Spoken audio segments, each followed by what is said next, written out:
Oh yeah. Ooh-yah. Booyah. Did you have to let it linger? You know, such a So, welcome to WeNeedWrestling, everybody. Nobody's gonna understand. Nobody's gonna understand it. Let them assume. So, welcome to WeNeedWrestling. I'm DJ. That's Brett. Hey, what's up, man? Not much, pal. It's for the Patreon. Patreon. Yep. We're doing that. Don't spring things on. No, me. we're not. All right. What are we? What are we doing? It's WeNeedWrestling. Did that happen again? No. Okay, I was gonna say because That's just yeah, settling. fucking settle that right. How are you, pal? Let's start that off this way. You okay? You good? I am on a little mini vacation. You are? Which I think this is the first day off of work I've had so far this year. Yeah, is, nice. Because I have such a hard job. You do. But I think this is the first day out that I've had off, which is nice. Fucking March Madness. Let's go, Drake. Yes, let's go Drake indeed. Money The line. basketball team, the college, not the person. I used to like old Drake. Okay. Now he's annoying. Right. Let's see. Other than that, I don't know, man.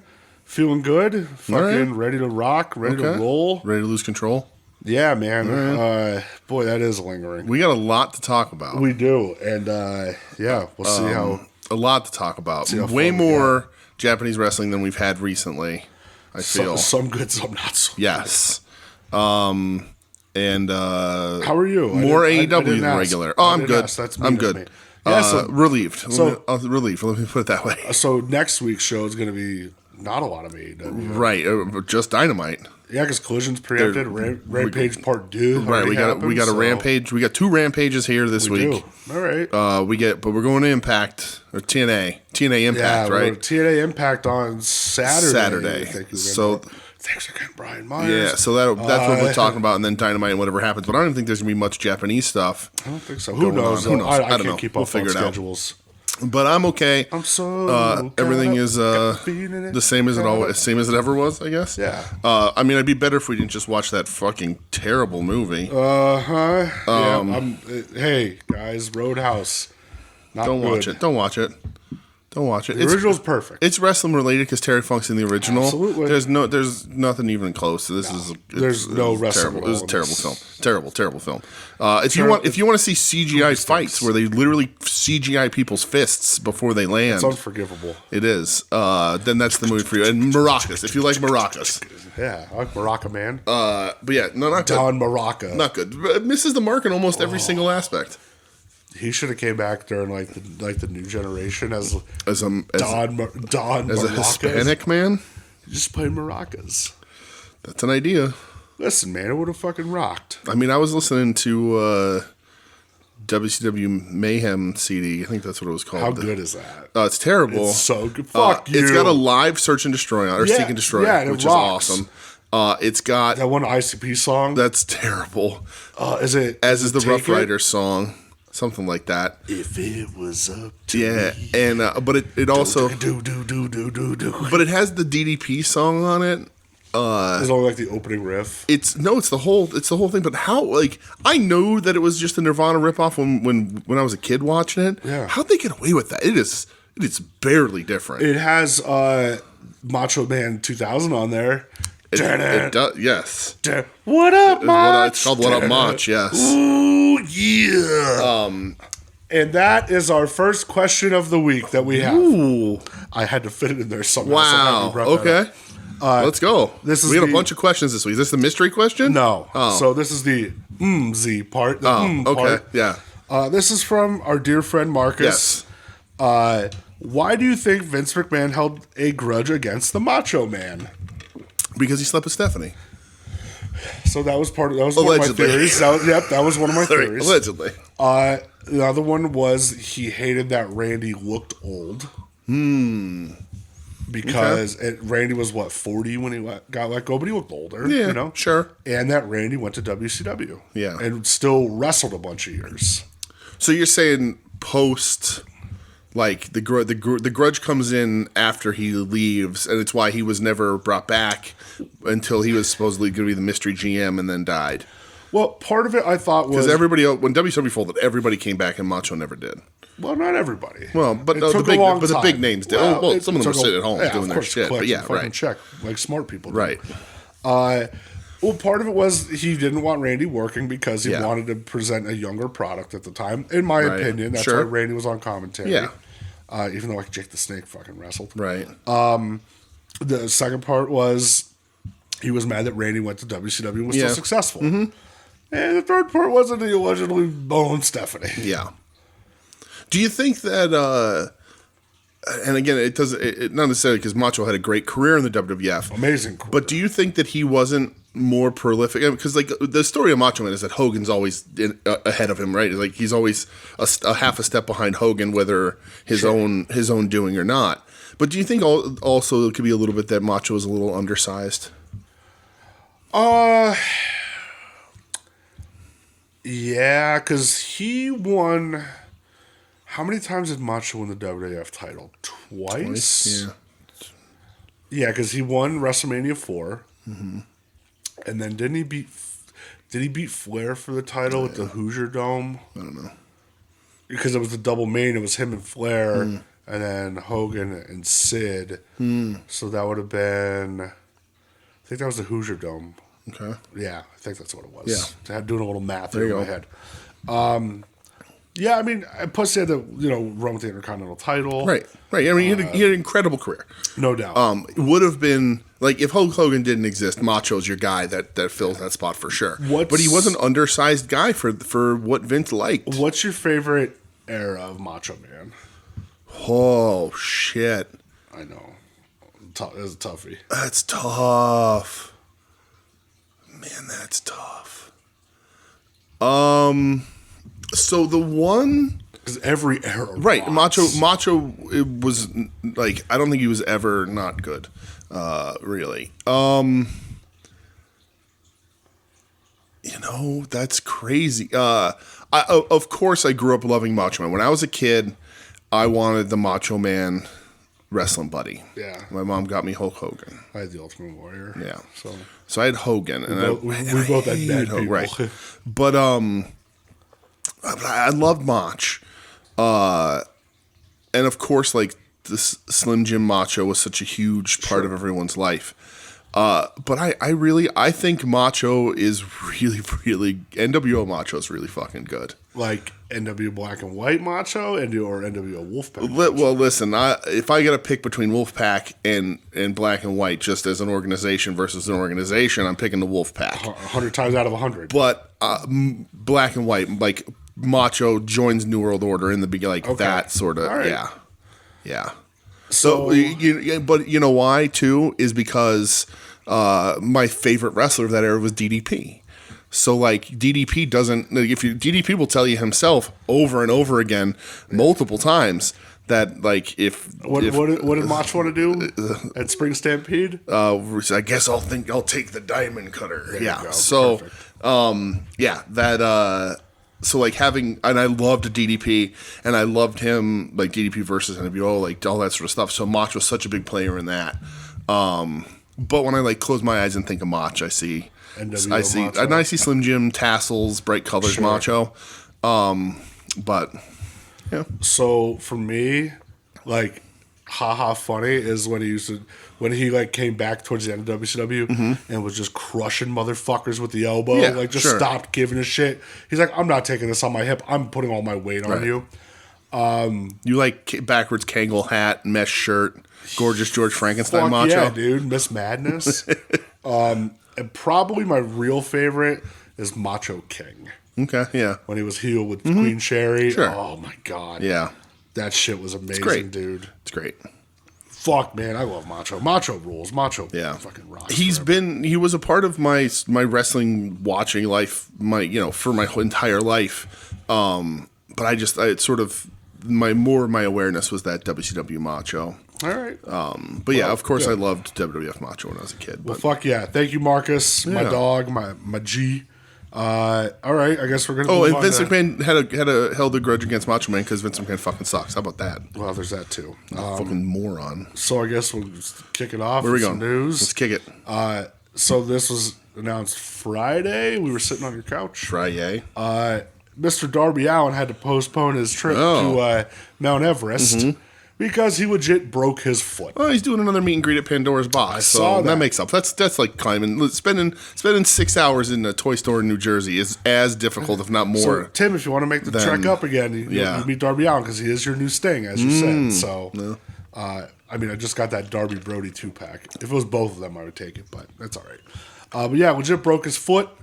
That fucking sucks. Yeah, sucks for him. Happened during the Jay White match, last Dynamite, and he wrestled for 10 more minutes. Yep. Tough dude, man. Yeah, tough as nails. And it wasn't even like anything crazy. You know, it was a front flip to the outside, which everybody does. So yeah, that fucking sucks. Other than that, I don't really have anything other than like Ronda Rousey calling Vince McMahon like the scum of the earth. And she hates Bruce Pritchard. Well, we already knew that. Yeah, everyone knows that. But then I'm also like, hey, Ronda, what's your opinion on, mass shootings of children? Yeah, right? Ronda. Yeah. Ronda. I Googled Pro Wrestling News. Oh, boy. Sting announced as Iron Mike Award winner for 58th Annual Cauliflower Alley Club reunion.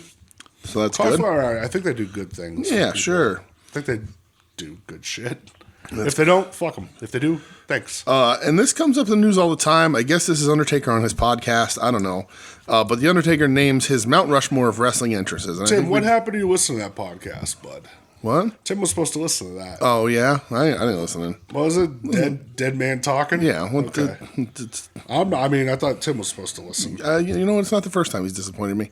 Wow. So, let's see. On the latest episode of 6 Feet Under with Mark Calloway. Oh, Jesus. His Mount Rushmore of wrestling entrances, excluding himself. Of course. He says, I have to include like Manias with that, so I'm going to throw Triple H in there. His WrestleMania entrances were always a production, just iconic. Even his daily regular one was cool. Kane.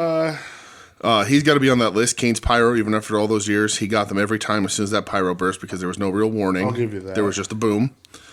Let's see. The host tried to convince The Undertaker to add Ric Flair to the list, but once Stone Cold Steve Austin and the Road Warriors were mentioned, the Nature Boy found himself on the outside looking in. I can't leave Steve off, man, The Undertaker said. The glass breaks. There's never been a week after week after week. Consistent huge pop because somebody was so freaking over you can't take that away. I'll give him that. And then the Road Warriors. When that music hits, the spikes, the makeup, man, those guys have got to be on it. So it's Kane, Road Warriors, Stone Cold, and Flair's going to text me and be mad at me and bitch at me, but I'm going to go Trips for his WrestleMania entrances. Triple H, he did have Motorhead. That's true, him hugging Lemmy at WrestleMania did help him get over a little bit a little bit longer. He had fucking Motorhead. But I'm not going to argue Road Warriors. Nope. I'm not going to argue Stone Cold. I won't even argue Kane. I'm not really going to argue. Not my particular piece, but it is a cool signature entrance. I think both of us will agree to take off Hunter. Yeah. Who would you replace? Probably the Brood. Ooh, the Brood's a good one. Coming up through the fire. Okay. Oh, man. Brood's a great one. That fucking music. Do, do, do, do. Wow. That's how that went. Probably the Brood. Yeah. Dude, fucking 3 badass Canadian vampires. Sure. Yeah. Right. I don't know if Gangrel's Canadian or not. He is now in my head. Mr. Effort and Being. That's right. Just like rising up, man, through the fire. Was so fucking cool. Yeah, for sure. That's a cool one. Dude, as a kid, I was like, this is the coolest shit ever. Yeah, because it's got to be like the theatrics of it too, right? My sister was scared of them. That's funny. Because like I can say like coolest individual entrances, like I can say like Eddie, but that's only when he had like the car. Eddie Guerrero with the car, when he'd come out like cool shit like that. But like I was gonna say like similar to Stone Cold, DX, because the music got everybody fucking rolling, but they didn't really do anything special on their entrances. No. Just like when they got in the ring to the the announcement or whatever. Yeah. I got one controversial even for me, but I'm gonna say it. I don't know if people will agree, but I don't think you can deny because it is before the bell rings when things really go downhill. Bill Goldberg. Okay. As a kid watching wrestling, the music hits and to see him like come out, get the guard, to the ring, but then smoke. You see this motherfucker headbutting lockers, right? And but then him inhaling the smoke and blowing it out, like karate. It was cool as shit. So that's a pretty cool one. Probably another cool one. Yeah. Ultimate Dragon at WrestleMania 20. Shut your face. We're not. No. You know what? Go fuck yourself. This podcast is over. No, we're not doing it again. No, we're not doing it. We're not doing it. Or you want me to have nightmares again tonight? PTSD? What happened on the first slip? It's fine. You can recover from a slip. It's not that big of a deal. It's somebody wet the ramp and they didn't clean it up and all. He just took a little slip. It's fine. It's Ultimate Dragon. It doesn't matter. What happened on the second slip? It's over. That's the end of it. No coming back. Might as well just left, went home. That's my favorite thing ever. Breaks my heart. He's done. He's done. That's it. Oh, man. That was it. All right. An absolute heartbreaker. Just done. You know what? I'll give you one more, and this is. Oh God, I love it so much because this is because of the crowd participation of this one. I'll give you one more that you're not going to see coming from me at all. Finn Balor. Incorrect. CM Punk, Ring of Honor. With the metal barrier, with Phil. For the crowd, that nobody can ever fucking get on beat. Right, trying to hit along to the Terminator theme song. Stop it. It was kind of cool. Same thing like Samoa Joe when like those crowds, Joe's gonna kill you. Like, the champ is here, all that shit. But anyway, I got nothing else for news. Nothing else popping off this week. All right, so I didn't mention this when we were like talking about the show, but I did watch something else. Oh. So A&E has been doing their like biography I keep series meaning to watch now. them, and I just don't. I only watched ones that I am interested in. Sure. So they had DDP this week. Yeah. It was really fucking good. Was it good? Yeah, I'll have to go back you and try learn and find literally nothing. Right. That's because I love Dally. He has 3 stories. Does he tell the Dusty story? Right. Of course he does. That's his number one in my pocket and story. how he wrote down in 5 years I'm going to be the world champion. Right. It was like 4 years, 4 months, 14 days, 14 seconds. He's got 3 stories. The renting his pink Cadillac story. That wasn't even mentioned. Really? I was shocked by it. Because they talk about him training like, when he was younger and getting hurt. Yeah. And then doing the whole WCW run as the manager. And then Magnum telling him, we can't have you manage anymore. You're making these guys look bad. Yeah. Then him jumping in the power plant. Right. Don't even mention that. Weird. I was shocked by that. The other story, which is his biggest one, is the Dusty, what are you even doing it for story. Yep, and the third one is the Macho. He probably says it 3 or 4 times. Yeah, is the Macho to the elbow. Yep, those are his 3 stories. Yeah. Right there. And then he'll just talk about Arthur and all those other people he helped with DDP Yoga. But they showed Jake. Yeah. Showed clips of Scott Hall, it was really good though, man. Again, you're not learning anything. Right. But it's fun as fuck. Did they show him dressed as La Parka? No. But they do specifically talk about the moment where he threw the NWO shirt on and then he fucking hits the diamond cutter on Scott Hall. Oh. Come on. Carl Malone's on it too. Oh, yeah? Yeah. Did you see the tweet that Carl Malone supposedly responded to from Magic Johnson? No. Where Magic Johnson tweeted that he never understood why in Space Jam the monsters didn't want his abilities. Carl Malone had an answer, one word, an acronym, really. Yep. They do interview Carl Malone, and he says he's like, if Diamond Dallas Page needed anything right now, I'd drop everything I'm doing and go to him. I was like, cool. Yep. You're a bad person. Right. Still. Yeah. If DDP needed to get a 13-year-old pregnant or completely eliminate and ignore one of his own children, I'd be there for him. Who would have thought Malone and fucking Stockton would end up sucking Stockton went a little kooky too, huh? Yeah. So what else? One thing we both did watch documentary-wise. Yes. Documentaries. Yeah, they're documentaries. They're short form. Dark Side of the Ring for Terry Gordy. Terry Bam Bam Gordy. We both love Terry Gordy very much. With all my heart. So this was a lot of fun. Yeah. Showing as much as they did from All Japan and stuff working from IWA. Japan without ACLs.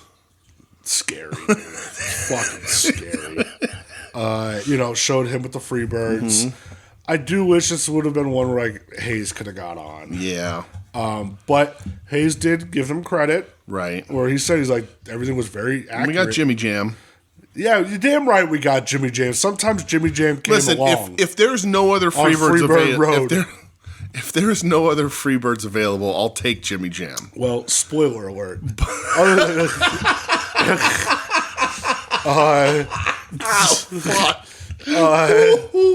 Well, guess I'm stuck with him. Yep.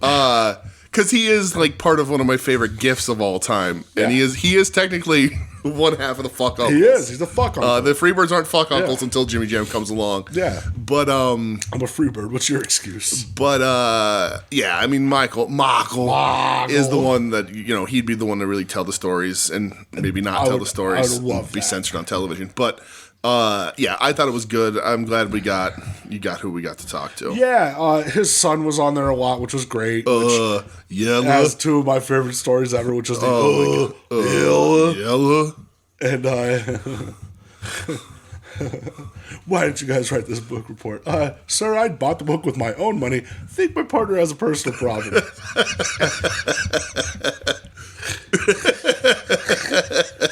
Why didn't you read the fucking book? Fuck Dr. Death. My daddy died. He fucking died. He owed my mama money. I love that story. I saw a lot of people surprised that was Gordy's kid. Master Jesse. What happened, Jesse and Festus? Right. But yeah, and then his daughter also, who's trying to be a wrestler. Sure. Who I've known the name, but I don't know much. Listen, controversial take. I would just to say I did. So there's the name of the show. I would just to say I did. Amen. Write it down. So, yeah. Oh no. Yeah, I'm scared of what the fuck you're saying. Nothing. Say it. No, I didn't know what to say. It was literally just me laughing at that. Okay. All right. I believe you. I would just to say I did. Yeah. That's so fucked up. Because listen, as much as we're laughing right now. Yeah. Oh, it's a sad story. It gets so fucking sad, and dude. I know a lot of these. The sort of not a complaint necessarily, but an observation is that they're not as informative, and as outrageous as the previous seasons. This season is very much sort of wrestling business. It rings you out. I was going to say the same thing. Yeah, and so they're sad, right? And so there's not any huge controversy here. It's just tragedy in how the wrestling business really isn't kind or wasn't kind to people from that era. Yeah. But I did, and a lot of people say I didn't learn anything, and you and I we know a lot. But I had no idea that Richard Simmons got him thin. Yeah, I mean, he wrote Terry Gordy. He needed to lose weight. He wrote a letter to Richard Simmons, and him and Richard Simmons linked up, and that's how Terry lost 60 pounds. That's insane. So when I when I watch these, I do agree. Sometimes I get into that mindset of I already fucking know this, but I think this isn't for us. Right. This is to get other people into it, which it's great. But man, I forgot about the fucking clips from the RF shoot where he's gone, man. And and the thing about the RF shoot is one, fuck that guy, 100%. And two, of course he's going to take a little bit advantage of these guys that are sitting down that can make him some money. And three, I'll pretend you said you're 18. Right. So I have a question about Gordy. I think it was great. I love seeing the clips. I love Miracle Violence Collection. Yeah. I like Freebirds. I understand how problematic they are. Sure. I fucking love the Freebirds, man. I could watch that shit forever. All day. Is Terry Gordy what you would consider in wrestling a big man? They always say, the best big man in the business. He's a big guy, Vader, Bigelow. Is he big enough to be a big man? Yeah, for sure. You think so? Absolutely. Because I think if he qualifies for best big man in the business, he's my number one, if not very close. Yeah, he's because I love Vader, I love Bigelow, of course, and obviously those dudes are fatter, right? So when they do sort of their impressive feats, he was built 6'4", 289. Right, that's a big dude. So, but I just they say best big man, and you think about usually it means giant fat guy. Sure. God, an incredible worker, just for real, just an absolute smooth natural in the ring. You don't see that, and they talk about it a little bit, but just the movements are in his prime. it was like he wasn't even thinking about it. Yeah. And you could see it, like, it's just, everything went so smooth. And he hit fucking hard, and he held his own. And like Mick says in it, like, he's willing to make you look good as long as you're willing to take the beating. Well, and fucking credit to Mick talking about the King of the Death match. Where I knew that. Mick's talked about it before in shoots. I knew that story. Like, where he's just, and it's super depressing. I can't make you look bad in front of these people. You need to punch me for real. Yep. And then I didn't know there's going to be thumbtacks. It's like, don't worry about it. You're not taking it. Yep. I will. And he doesn't. He doesn't. I remember watching that match for the first time when I bought that tape from RF from an ECW show. Yeah. And I remember watching it, and it still, I screamed when it happened on, because they showed it on the dark side. The power bombs? The head stomp into the thumbtacks. Okay. Where Mick sells over to the thumbtack, because they're in like a pit. Like it has edges in the middle of the ring in that match. And Mick's like, he's selling over, and he's like resting on the edge, and his head's right over the top. Yeah. And Gordy just stomps him down, and there's tacks in his cheek. I think it was the first time I ever saw tacks in someone's face. Yeah. Because I think this is like 98, so I'm like 14. Just insane. And just thinking, like, how fucking crazy is this? Yeah, and then even there, when you look at that and you think, like, either Mick was that good, but like Mick's either that good at making him look that good, or he really declines in the next 4 years. Yeah, man, it's fucked up because, and I love it how they even talked about the one Raven match in ECW, because I love that fucking match, dude. That's like, Gordy looks like a killer again. Yep. But it's real sad when they show the picture of him like before the coma and after, and you can actually his see eyes are hollow. He's gone. He's gone. Oh, it got really depressing. Yeah. And probably the most depressing part is when he dies, and like, yeah, he was 40. Mm-hmm. Yep. Fuck, man. You see guys now that are 40 that are like in their prime. Right. I'm going to be 40 this year. Exactly. You're in your prime. I'm in my prime. Yeah. Listen, prime is relative. Yeah, twisted steel and sex appeal over there. Right. But yeah. Soggy pants and heart attacks is what I'm looking at, but whatever. Who's shit in my pants? But hey, you should go watch this. Yeah, this is a good one. I'm sure it's probably uploaded on YouTube. I love Terry so much. Yeah, Terry Gordy fucking rules. One of the very good Terrys. Maybe the number 2 Terry in professional wrestling. Yeah. Where's Terry Runnels on that? Yeah. Don't do that. Her. Prime Terry Runnels? Prime Terry Runnels all day, but she ain't my number 2. Okay, all right. I enjoyed this so much. I was like, fuck it.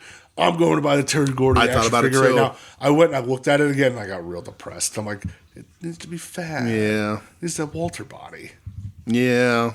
But you could do thinner, hollow-eyed Terry Gordy action. I don't want that, sir.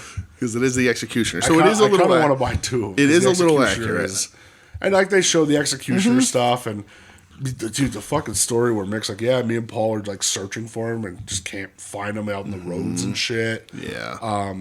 Sad. Yeah. Very sad, like, decline he had at the end. Yeah. Well, and you can see even in that match, if you go back and watch, you can see Take really trying, man. Yeah. Like, it's just not there. It ain't there. Nope. It ain't there. It's real sad. But on that RF, when he's just like, yeah. So what about, like, this? And he's like, yeah, yep. Yeah. Oh, what about? Yeah. What are some old road stories? Road stories.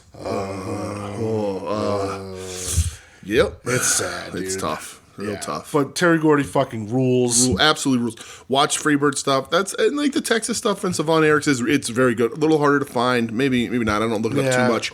But Miracle Violence Collection, the Japan stuff, all day. Yeah. You can find that stuff like crazy, and it is super influential now. Yeah, Terry Gordy fucking there's a rules. lot, and they say it on the show. There's a lot of Terry in what everybody does now. I agree. So all right, you want to do wrestling this week? Yeah. All right. Yeah, let's do it, I guess. So I watched a thing from SmackDown. Okay, you go ahead. I watched The Rock's concert. The Rock concert. So I watched his 8-minute Twitter promo from Friday. You're better than I am. It's fucking good. I don't know why people are like so poo-pooing on his Twitter promo. Like, it's good. Oh, I haven't watched it. I'm not saying you're a better man than I because I watched it and didn't like it. He's kind of like a fucking 80s heel pro. Yeah. Like, that's what he's doing. And he shows a clip of Raw for Cody crying, and he cuts back to him and he goes, "Are you fucking kidding me?" And that rocks. I don't agree with Vince Russo, because Vince Russo's like, people don't want to see their good guys crying in wrestling. They want to see you be a fucking badass. And part of me is like, I kind of agree with that a little bit. Yeah. But, you know, I understand. Vinny Roo forever. Vinny Roo. But yeah, he does this little rock concert thing. He doesn't play guitar this time. He has some guy play guitar and harmonica, I believe. Okay. And he's reading off an iPad.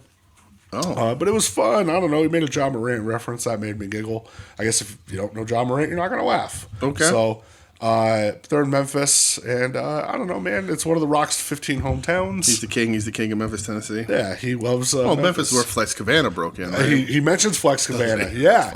He's like, oh, yeah. He goes, of course he does. He goes, you people know what I used to be named, right? Yeah, Flex Cabana. He goes, huh. Don't know why that didn't work. Me either, Rocky. Like, yeah, like, good for you, Rock. Me either, brother. And then I did watch the little bit of the Cody Raw rebuttal where so that weird report came out, and it's probably horse shit, but how people were mad that Rock's getting away with all this shit, like backstage cursing on television. Yeah. So on Raw, Cody called him an asshole. Okay. The little dick energy. Oh, okay. It's something I don't know. Maybe a bitch or something. You know, like that. You know why The Rock gets away with it? Because he's the fucking. Because he's the fucking Rock. Yeah. Right, I don't care what you think of him in 2024 or whatever. It's the fucking Rock. Yeah. He's back there for a reason. He's a guy who shows up for 2 fucking months to do a WrestleMania match. He would be main eventing both nights of WrestleMania if they let him. Yeah. And he would be absolutely wrestling and maybe beating Roman Reigns on Sunday if the fans did not freak the fuck out at the possibility of it. Cody needs to thank his lucky stars that The Rock was actually okay with taking a back seat for this fucking Mania. I agree. He'll do whatever he would, like it or not, draw or not. He'll do whatever he fucking wants. Yeah. And he will until he's 78 years old owning a fucking beach house in Miami, Florida. Yeah. So I have a question for you. It's about... A beach shop, as it were. So it's about a couple weeks away now, Mania. Mm-hmm. How much of Mania are you going to watch?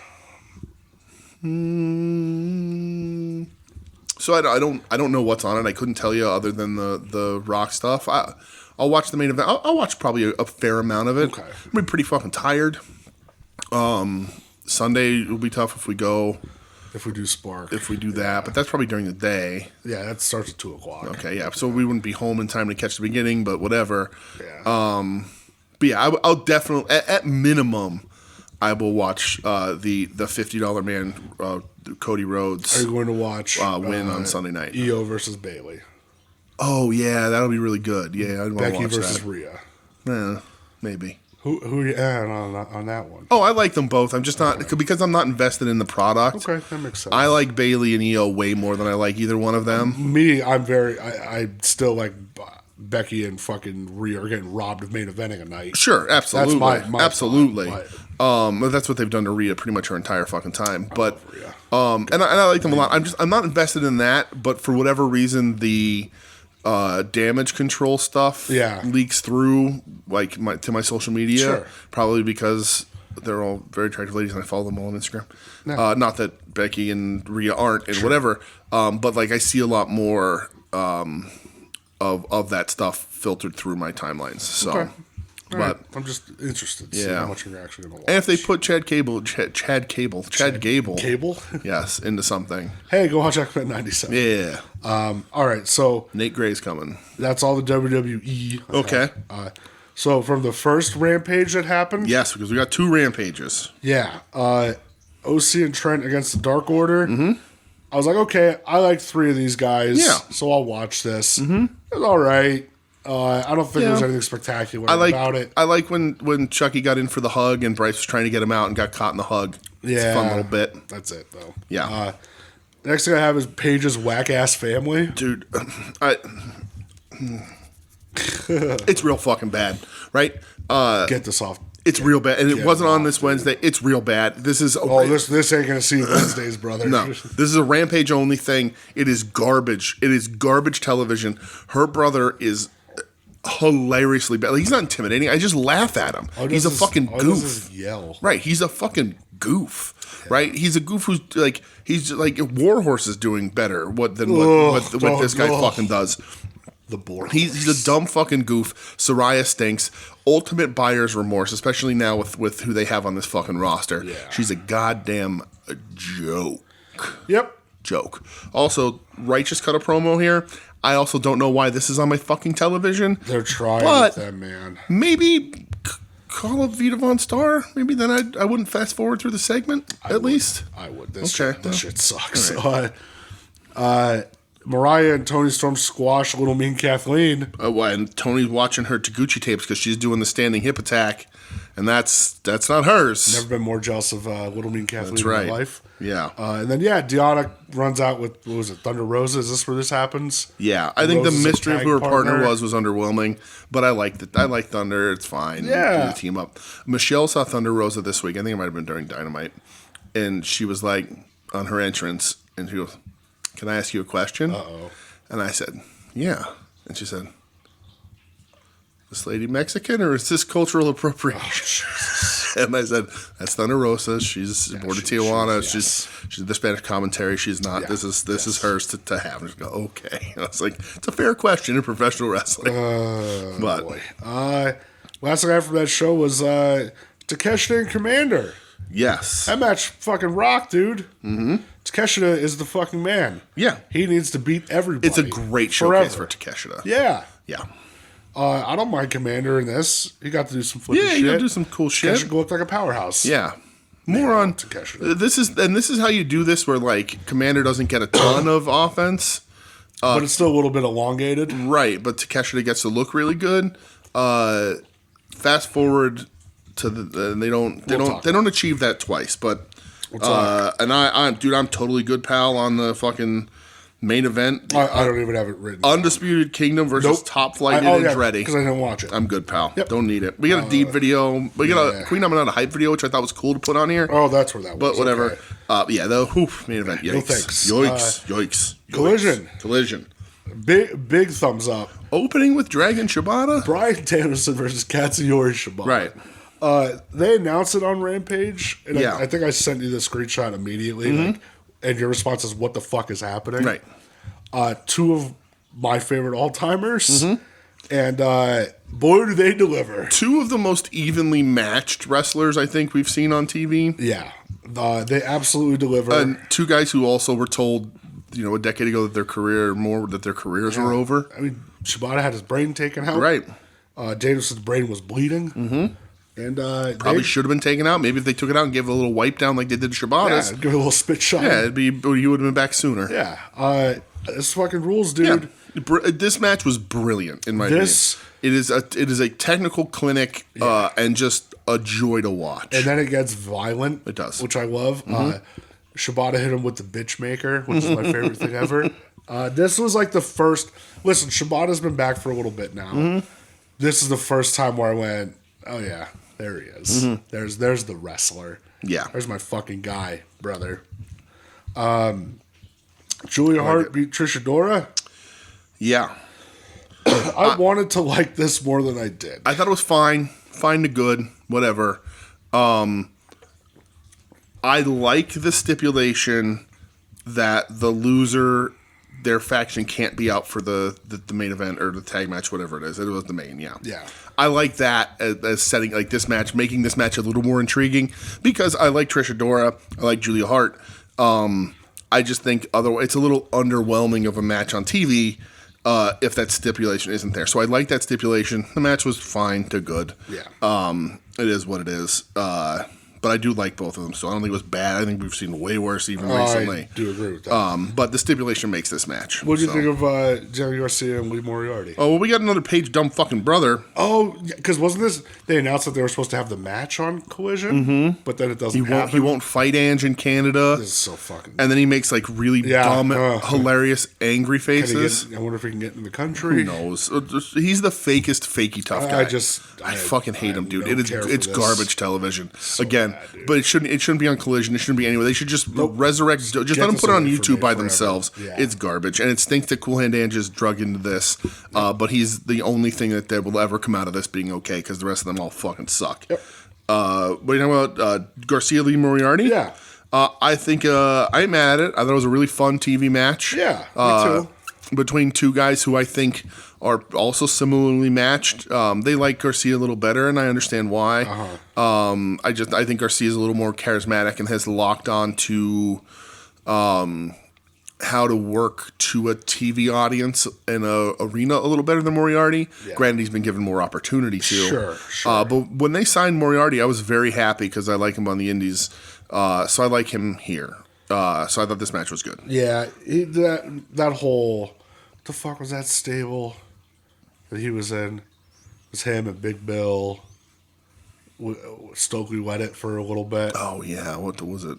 I don't remember. I remember that just died of death. I didn't know. Yeah, they're floating Lee Moriarty around. It's just not working. Oh, the Ass Boys were it too. They were. Weird. Danielson, that promo that he cuts, where they like coming on him and he's meditating. Yes. And he just stops meditating and like it gets real close on his face. He's talking about him and Shibata. It gets real close on his face, but you also see the weird fucking gross ass bruise on his shoulder. Meat, brother. It's disgusting. Bitch maker. That's what caught him. Absolutely. I said, remember when people said Danielson can't talk? Remember that? Cool, right? guys. Well, and he even references that him and Shibata were both told they were done. Yeah. So, which is so fucking. You used to hear that all the time too about Trey. Oh, he's not. He ain't a good talker. Remember that? People say that about Bret Hart too. So people are fucking. People are bad. Leave you me. So I have Claudio against Lance Archer. Dude, I had no idea this was happening. No. Claudio comes out and I'm like, all right, it's a fucking Claudio match. I'm gonna watch, right? And I'm like, I wonder who he's fighting. Like, because I didn't see it advertised anywhere. I don't know if they did or whatever. I think they did. And like, so I had no idea. And Archer's music hit, and I was like, well, I didn't know I wanted this until this happened. Yeah, and I liked it up until the lame ass DQ finish. Yes. Thought that sucked. Right. I like seeing Claudio wrestle as a big man. I think Archer. This was cool. Good Archer work here. Yes, it was. We talk about it all the time. G1 Archer's a different kind of guy. He's better than you think he is. Yep. He's better than you remember him being. Yep. And I love when he goes for the rope walk and Claudio pulls him down to the European. Love it. But yeah, the finish isn't great. My note is I hate that the right just caused a DQ. Yeah, like I did too. That shit sucked. But Danielson makes the save. Right. And Shibata makes the save. Makes it sort of look like they're going to put Shibata in. I thought they were going to give him the shirt, brother. Right, because they've all wrestled him, I think, now pretty much. And I thought that's what was happening. But I guess Mox is on vacation finally. And you just disappeared. Dude, put Shibata in there. Holy shit. Oh, that'd be so cool. Yeah. Another cool thing, Kyle O'Reilly and Brian Keith. Yep. I thought this match was sick. Keith is good. Kyle looked great. Kyle looked awesome. For a dude that's been out for 2 years and all the issues that he has, looks like he never fucking left. There's a point in this match where he throws a wild knee at Brian Keith's head, and I was like, did he kill him? Yeah, that was. I forgot about his striking. How dangerous it is. I loved it where Keith hit him with something. Mm-hmm. Kyle was falling to the mat. And Keith hit him with a knee to the head. Oh, yeah, it was great. So sick. Yep. I love Kyle O'Reilly, and I'm very, very happy that he is back. Yes. Cool Kyle forever. The Brainbuster 2 count into the cross arm breaker at the end was so smooth and so beautiful. Like, I feel that O'Reilly is going to get lost in the shuffle of the current AEW roster. Like, I think it's great to have him back. I like, Tony does this with a lot of people. He did it with Santana.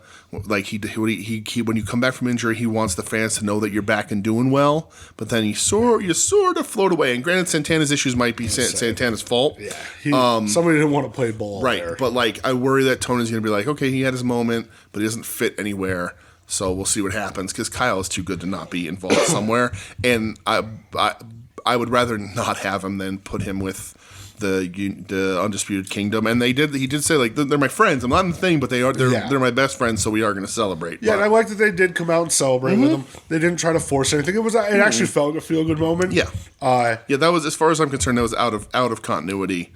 Well, and then I love the social media promo of him getting interviewed backstage, and he's like, "I forgot how scary this is." Right. Like, and he says, "Yeah, they're not. I don't want to be a part of it, but like they are my best friends." Right. And you don't know how good that felt to have them there. Yeah. And then you just see a hand come out to pick him up, and he grabs the hand and lifts up, and it's fucking Shibata. I'm gonna lose my mind when that happens. Well, and that's, I think I texted you or I put it in the Discord like they need to run back him. Before that happened, I was like, they need to run back him Shibata. As soon as he got announced, I was like, yeah, I need him and Shibata again. Like it's just, fuck, that's gonna be so sick. Yeah. What did you think of the Infantry versus the House of Black? I liked it. I think the finish was really good. I am a fan of Sean Dean and Carly Bravo. I liked that House of Black jumping before the bell. Dean does fall off the top rope. Yeah. He recovered. Yeah. He recovered. I don't think anything was too bad. I think he was in the moment. He was trying to work a little too fast with some killers in that ring. He was trying to look, I can hold up with these guys. He's not at that level. I think they're talented dudes. But I like it. I think I like the story they told, right? I like that Buddy pulls up whoever it was for the pin. Like, they could have had him there, but you're getting cocky. And then I like that Briscoe comes out because you're continuing that story. I always complain in AEW that, like, interference doesn't cost people matches, and here it does. I worry that this is going to bleed over to Ring of Honor, and Mark versus Eddie for the Ring of Honor title. Mark's going to lose because of House of Black interference. I don't think Mark's going to lose. Right? I don't think so either. I wouldn't mind them. Maybe they interfere. Eddie and Mark battle them off at Supercard, continue their match, and then we get a Eddie and Mark Briscoe versus House of Black little piece. Yeah. So who knows? Here's my issue with this. Yeah. It was too telegraphed. Yeah. Them interrupting FTR last week, and the winner of this match was facing FTR. I go, we know who's going to win. Oh, right. I completely forgot about that. Yeah. I was like, oh, yeah. You already know. Yeah. It's not going to be a shock to me. I go, because why would you have them come out, cut the interview, and then have them lose? I completely forgot about that. So I wasn't, like, shocked by this in any way. But, yeah, I guess that makes sense. I just completely forgot that they interacted with FTR at all. Yeah. Yes, they did. So, and then Edge cuts his promo at the end. He called Mrs. Foley's baby boy. Old satchel ass himself. Old satchel ass. Yeah, and he shows us Spike. Yeah. Cool. Yeah. Cool. The reveal of Spike isn't as cool as what it could have been, I guess. I don't know. Whatever. He should have pulled out a gun. My gun called Spike. Yeah, my Spike gun. All right, Dynamite. That's it for Collision, yeah. Yeah, I thought it was a good show. It was a fun wrestling show. I mean, dude, you give me Bryan Danielson, Katsuhiro Shibata. Right. I'm never going to complain about anything. Right. Dynamite. I have the Mercedes Moné promo in the beginning. The CEO.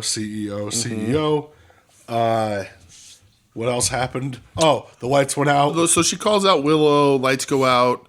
Julia Sky Blue with the ambush. Yeah. Willow and Stat with the save, and then they sort of lights went out again. Yeah. And when they came back on, Willow was getting ready to waffle. Yeah. Interesting, because I don't want Willow to be a bad guy. I don't think they're going that direction. I don't know. We'll see. I mean, obviously, Sasha, and I'm going to call her Sasha, I don't care. Sasha. Is going to need her win back, right? I mean, that's what's going to happen here. It'll happen. I also think they kind of both probably want to have a full match against each other. I'm sure. They didn't get to do that when they were in those finals. I'm sure that was going to be a full ass match. Yeah. So they were going to go for it. So that'll be cool. But I don't want bad guy Willow, because Willow should have. Again, we say this about a lot of people, and it's hard because not everybody can hold the belt. But like the women's division, Tony Khan has a really strong, like, I'm going to let people hold on the belts for a long time kind of thing. Yeah. And Willow as a baby face, especially right when she came in and she was super, super over and super hot with the crowd. Or when she should have beat Athena at that Ring of Honor. Right, or when she beat. Right, she should have held the belt already before she gets turned to heel. But yeah, I'm curious if it's going to go that way. Yeah, who knows? Kazuchika Okada versus Eddie Kingston for the Continental Championship. Yeah, so we get the little Marvez interview where the Bucks make him speak Japanese or whatever, which is really funny. I have no notes on this match other than it was fucking great. It was awesome. I was super excited for this. I was on the edge of my seat. We all knew how this one was ending, right? Rainmaker, baby. Eddie's the Continental title is up. The Triple Crown is broken up. It's the way I wish Tony Khan did things with other people. Like, you didn't have to, like, it's the right move to do with Okada that he has a belt already 2 weeks in. That man should always have his a first belt. match, right? But like, it's okay to do that with other people who aren't giant international stars too. And he doesn't. Like, he hasn't started anybody as hot as he starts Okada. But I love it. I think this match was paced incredibly. Looked really good. They told a great story in that ring. I think it was a little different than regular Eddie matches. And he come out wearing like the old Jakara right. gear. Yeah, I think it was a little different than other Eddie matches. Pleathers, though. It's true. With the white top, the blackjack gear. Yeah, but Okada always looks great. I love this match so much. I thought it was absolutely wonderful and just told a great, little slower sort of just beat 'em up story. And Okada is just like a fucking incredible athlete and wrestler. And Michelle saw him and commented on how attractive he was. He's a handsome man. And plus we get the old Barnesville Thunderdome mention on commentary. Did. So Jesus. That's fucking wild. Baba Chop. I wonder who fed that to Excalibur. Yeah, I wonder who did. I don't know. Probably Bryce. Yeah, I guess so. You would think. Yeah. I would love to know who did that. That's so. Maybe Eddie did. Who fucking knows? Maybe. I don't know. Want to pop 6 people at home? Well, it did its job. Right. Sure did. Right. Yeah. I thought it was great. It was cool as fuck. Go back and watch it. It is for me a textbook, like Kings Road style, like slow, methodical to a big end match. Like it's just I think it's a little bit different, like, of Eddie's match because he played it like he was threatened by Okada. Like, Eddie isn't usually threatened by anybody. Like, he just goes and fights and what happens. But, like, not that he was, like, hesitant in this match against Okada, but, like, he knew how powerful, like, it's Okada. You're in the ring with God at that so, point. like, Eddie really, like, slowed down and they wrestled a little bit of a different match than I think we've seen out of Eddie. When's the last time you, like, heard people chanting for somebody when they're against Eddie? I noticed that too. That those like I said, Michelle, it's the first time in forever that an arena's been split when Eddie's been out there. Yeah, it's been mainly just pro Eddie. This one was, oh hey, we know this guy. Yeah. And afterwards, I'm very excited for this. Pac's music hits. Yeah, incredible. You're giving me Okada versus Pac? Are you fucking kidding me? That's you're probably doing that on the Pape, right? I would imagine. Yeah. Oh, that's gonna be. Yeah. That's gonna be killer. Yeah, for sure. What a roster! Holy shit! Yep. Next to this roster right now, like Eddie Okada for this title in any other roster would be on pay-per-view. Yeah. But like they have to, they're getting through shit. Like the way this is worked right now, like even Dragon Shibata would be like a Forbidden Door match. Like we're getting matches on TV because they want to fit this shit in. It's insane that these are television. My whole thing is like, matches. hey, we have it. Let's just fucking do it. Absolutely. Why not? Let's just get it while we have it. Right. Because if somebody gets hurt, slips away, don't want that. Yep. Hook versus Chris Jericho. Okay. What'd you think? I thought it was trash. So, I love Hook head dumping this motherfucker. Sure.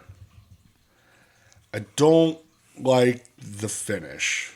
No. Of Jericho having to look strong. Yep.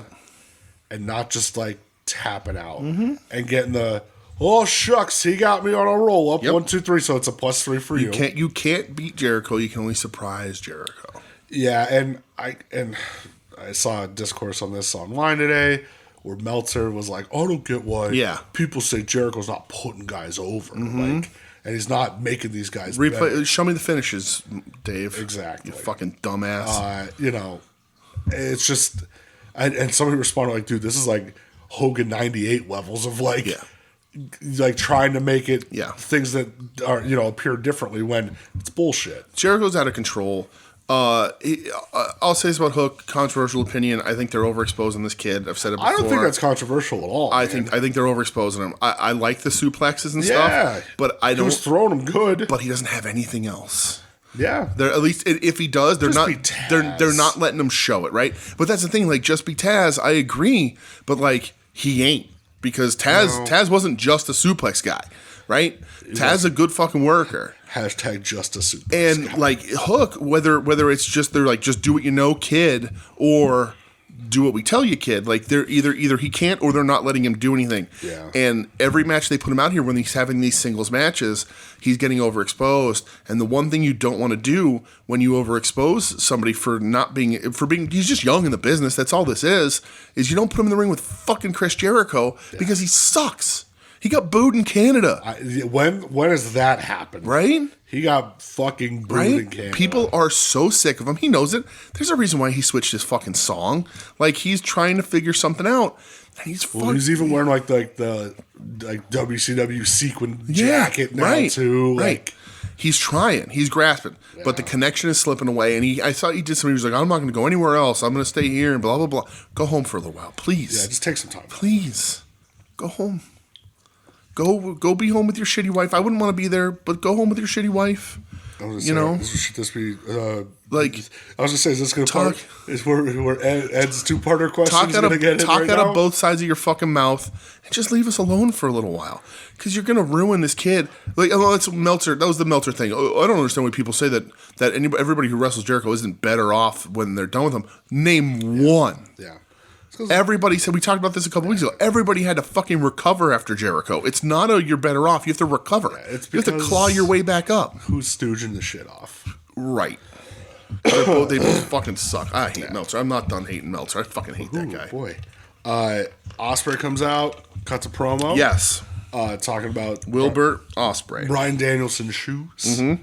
And how when he looked down at Danielson's shoes in Japan, and he goes, my feet are too fucking big for your shoes. I thought, and he's, I mean, really, who had the better Japanese career? What? Between Ospreay and Dragon? Yeah. Ospreay. Dragon wasn't there much. Yeah. Absolutely. Yeah. And again, crowd is super fucking into this dude, man. For sure. They already have, I like the presentation, too, where he gets up on the second rope and the lights go down, and then with Ospreay, the crowd is fucking goes nuts. I think he's come out as more of a relatable human than I ever really thought he was possible of being. Yeah.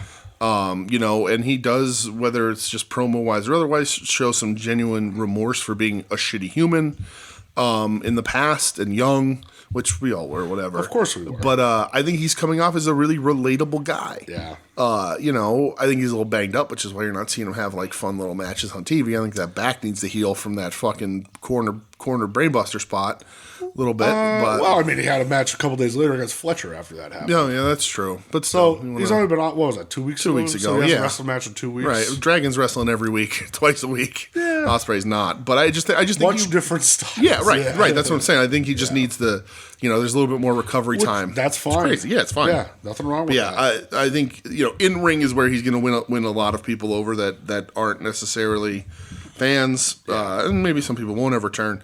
But I just think he's come off as really relatable. Yeah. So, bruv. He's like a top, one of the top baby faces there already. Oh yeah, but he knew he was gonna be, right? It's so crazy. If Okada didn't come over so shortly after, practically at the same time, but Ospreay'd be in that Okada spot. He'd be, not with the Bucks and stuff, but he'd be the number. He'd be he'd be strapped up already and be pushing up. Yeah, and he talks about Danielson and talks about Shibata, and we're getting Ospreay Shibata on Dynamite. Yeah, next crazy. Week. For free. This isn't fucking nuts. Yeah, it's nuts. Oh, I'm so happy. Mm-hmm. We get the women's tag match. Yeah. And Toni Storm eats the pin. Yeah, shocking. Didn't love that. Right? And Deonna Purrazzo was pissed that Thunder Rosa pinned her. Okay. Okay. I don't know. Cool. It was funny because Michelle saw this too. I was passing her anecdotes along, and Mariah May came out. She's like, "Who's that?" And I'm like, "That's Mariah May." Yeah.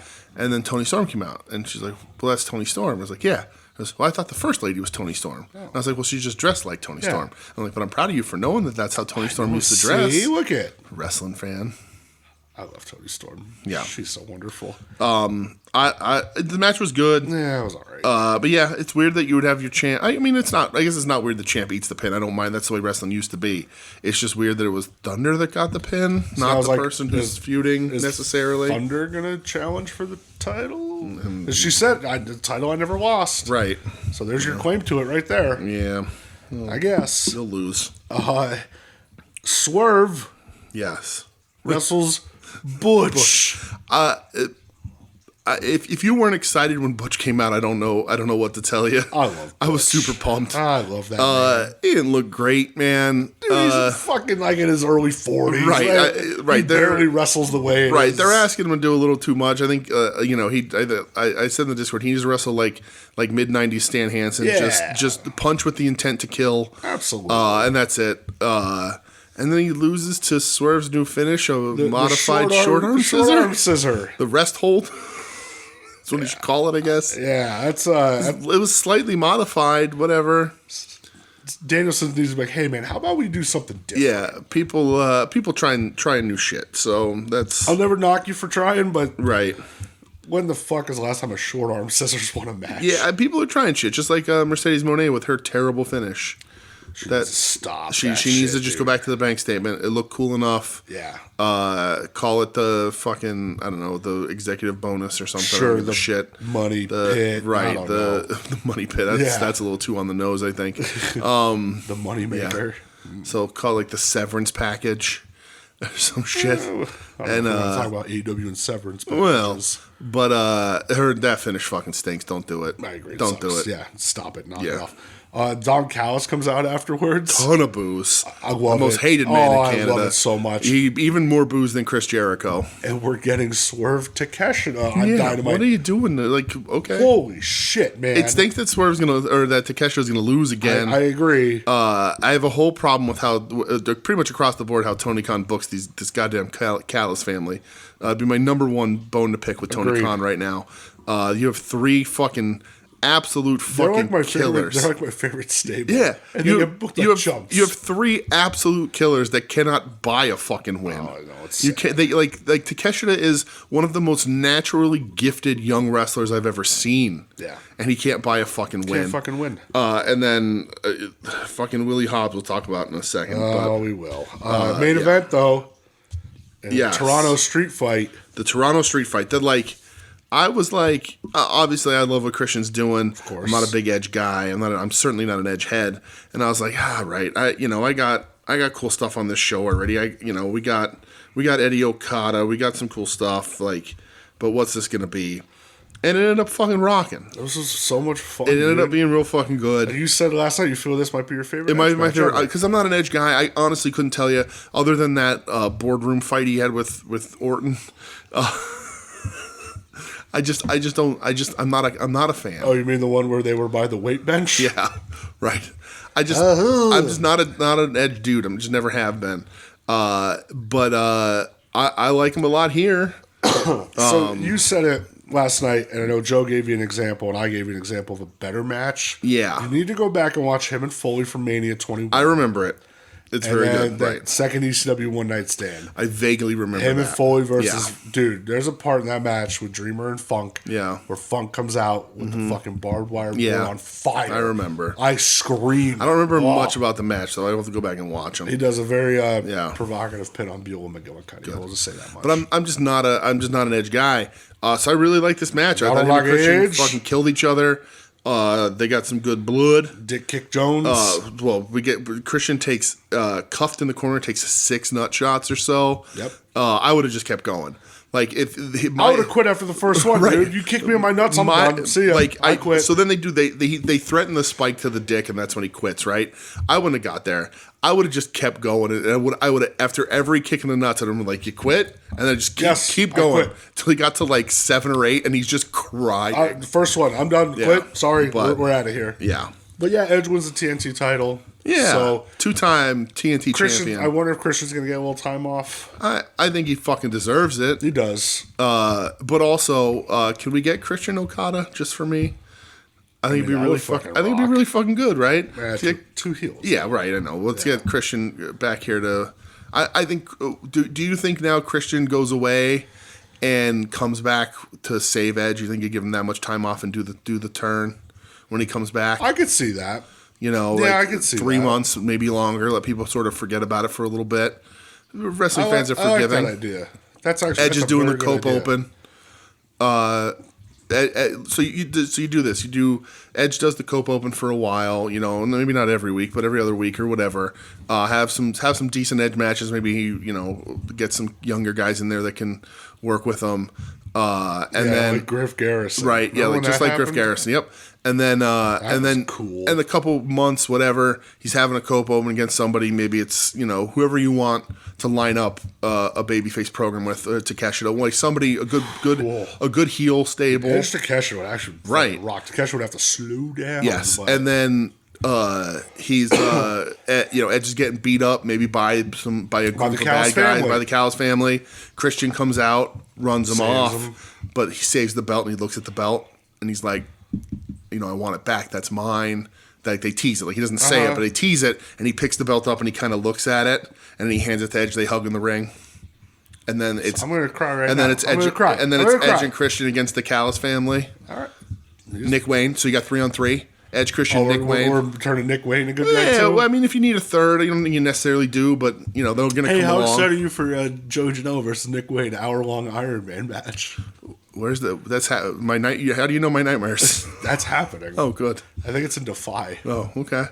I defy anyone to enjoy it. Joey Janela was very mad online about it. When is he not? Because everybody was like, "Well, this sounds like torture." Right? Who fucking wants to see that? They're doing it like Joey Janela has that much pull in Defy Wrestling. Is it Mania weekend? No. It's lots of pissed off, lots of pissed off people running for Philadelphia having to. Why? What happened to you? I had to fucking watch Joey Janela versus Nick Wayne in an hour-long Iron Man match. Yeah, not good. You know how hard it is to do that when you're a good fucking wrestler. Sorry. Yeah, Iron Man matches are tough, dude. So, all right, Rampage Part 2? Yes. So they ran second hour, or a third hour night. Because the NCAA tournament is on all weekend, so no collision this weekend either. So I remember last year Rampage came on at like midnight. Yeah. So they're like, we're just not going to do that again. Just keep it on. I'm completely fine with it. I agree. I think listen, I saw some people saying this. I don't want 3 hours of AEW on my TV every night. I still think WWE made a huge mistake when they went to 3 hours.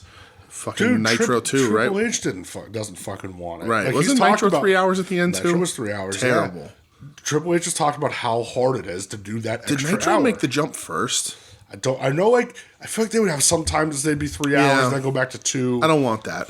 But yeah, Trips was like, you know how hard that is? That extra hour? Yeah.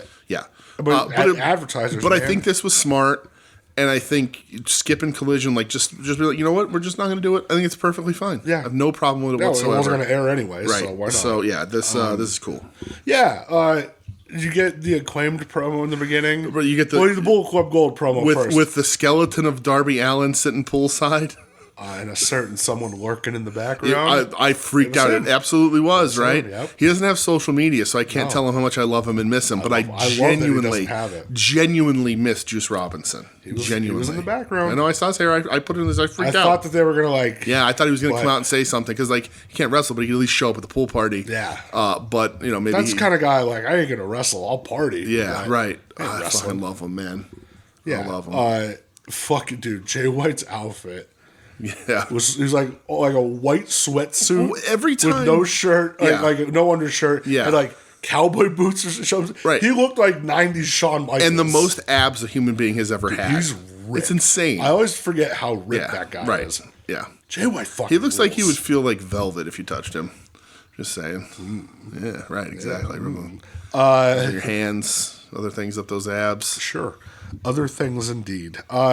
So the Acclaimed... Like a towel to dry him off when he gets out of the pool. So Just doing a service. So the Acclaimed... So being a pool boy. Right. So the Acclaimed... I prefer Cabana Boy, but whatever. Cabana Boy banana hammock. The Acclaimed is cutting a promo on stage after this video. Yeah. It's not good. Dude, they lost it, They're kind of done. They lost it, dude. Yeah. And I think it's Caster. What if Billy Gunn can't get into Canada? The Billy Gunn. do they fucking blood test for steroids at the border? Yes. Not enough chicken and rice in Canada to go around. How old are you? You can't come in here, sir. Yeah. No, I wouldn't be surprised if Billy raised a little ruckus, raised a little Cain, if you will, in Canada. Raise some hell. I said we raised some ruckus. I said we raised some Cain. If anybody knows that, I love you to death. Because it's one of my favorite things ever. Oh, it's amazing. But, Billy... They're on the beach with the fucking boombox. Oh. Billy absolutely did something in Canada. Oh, now slow, mama. Oh, my God. That fucking shit is the best ever. Yeah, dude. I feel like they're kind of cooked. Yeah, I think so. It feels like there's no chemistry between the two of these guys anymore. That's been the talk is like they're not actual friends. They don't get along so much anymore. Which happens. Absolutely. I think Bowens is better, so... Bones is better. Max looked great though last night. Yeah, sure. As Joe pointed out, the man fucking had a little physique enhancer on for a promo. Oh yeah, absolutely. Max got a lot better shape. I just think Bowens is a much better worker. Yeah, but like it was just rambling on and on, and I think part of it was they were cleaning up the ring. Yes, but it just went too long. Right. Just show the fans yelling at the guy sweeping up the sweep it up. Yeah, right. Just show that. Up. That's fine. But yeah, let some people in on what it's like to be at a fucking indie show. Yeah, the Acclaimed are kind of ain't that interesting. Kind of washed. Yeah. Best friends. Yeah. Against Fletcher and Hobbs, the Callis family. This is in the tag tournament. Right. So let me preface this by saying I thought this was really good. Oh yeah, dude! I thought it was. I awesome. thought this match was really, really good. Absolutely. I love Orange Cassidy. Trent is fine. When your worst worker in your match is Trent, you're a pretty good match, right? Agreed.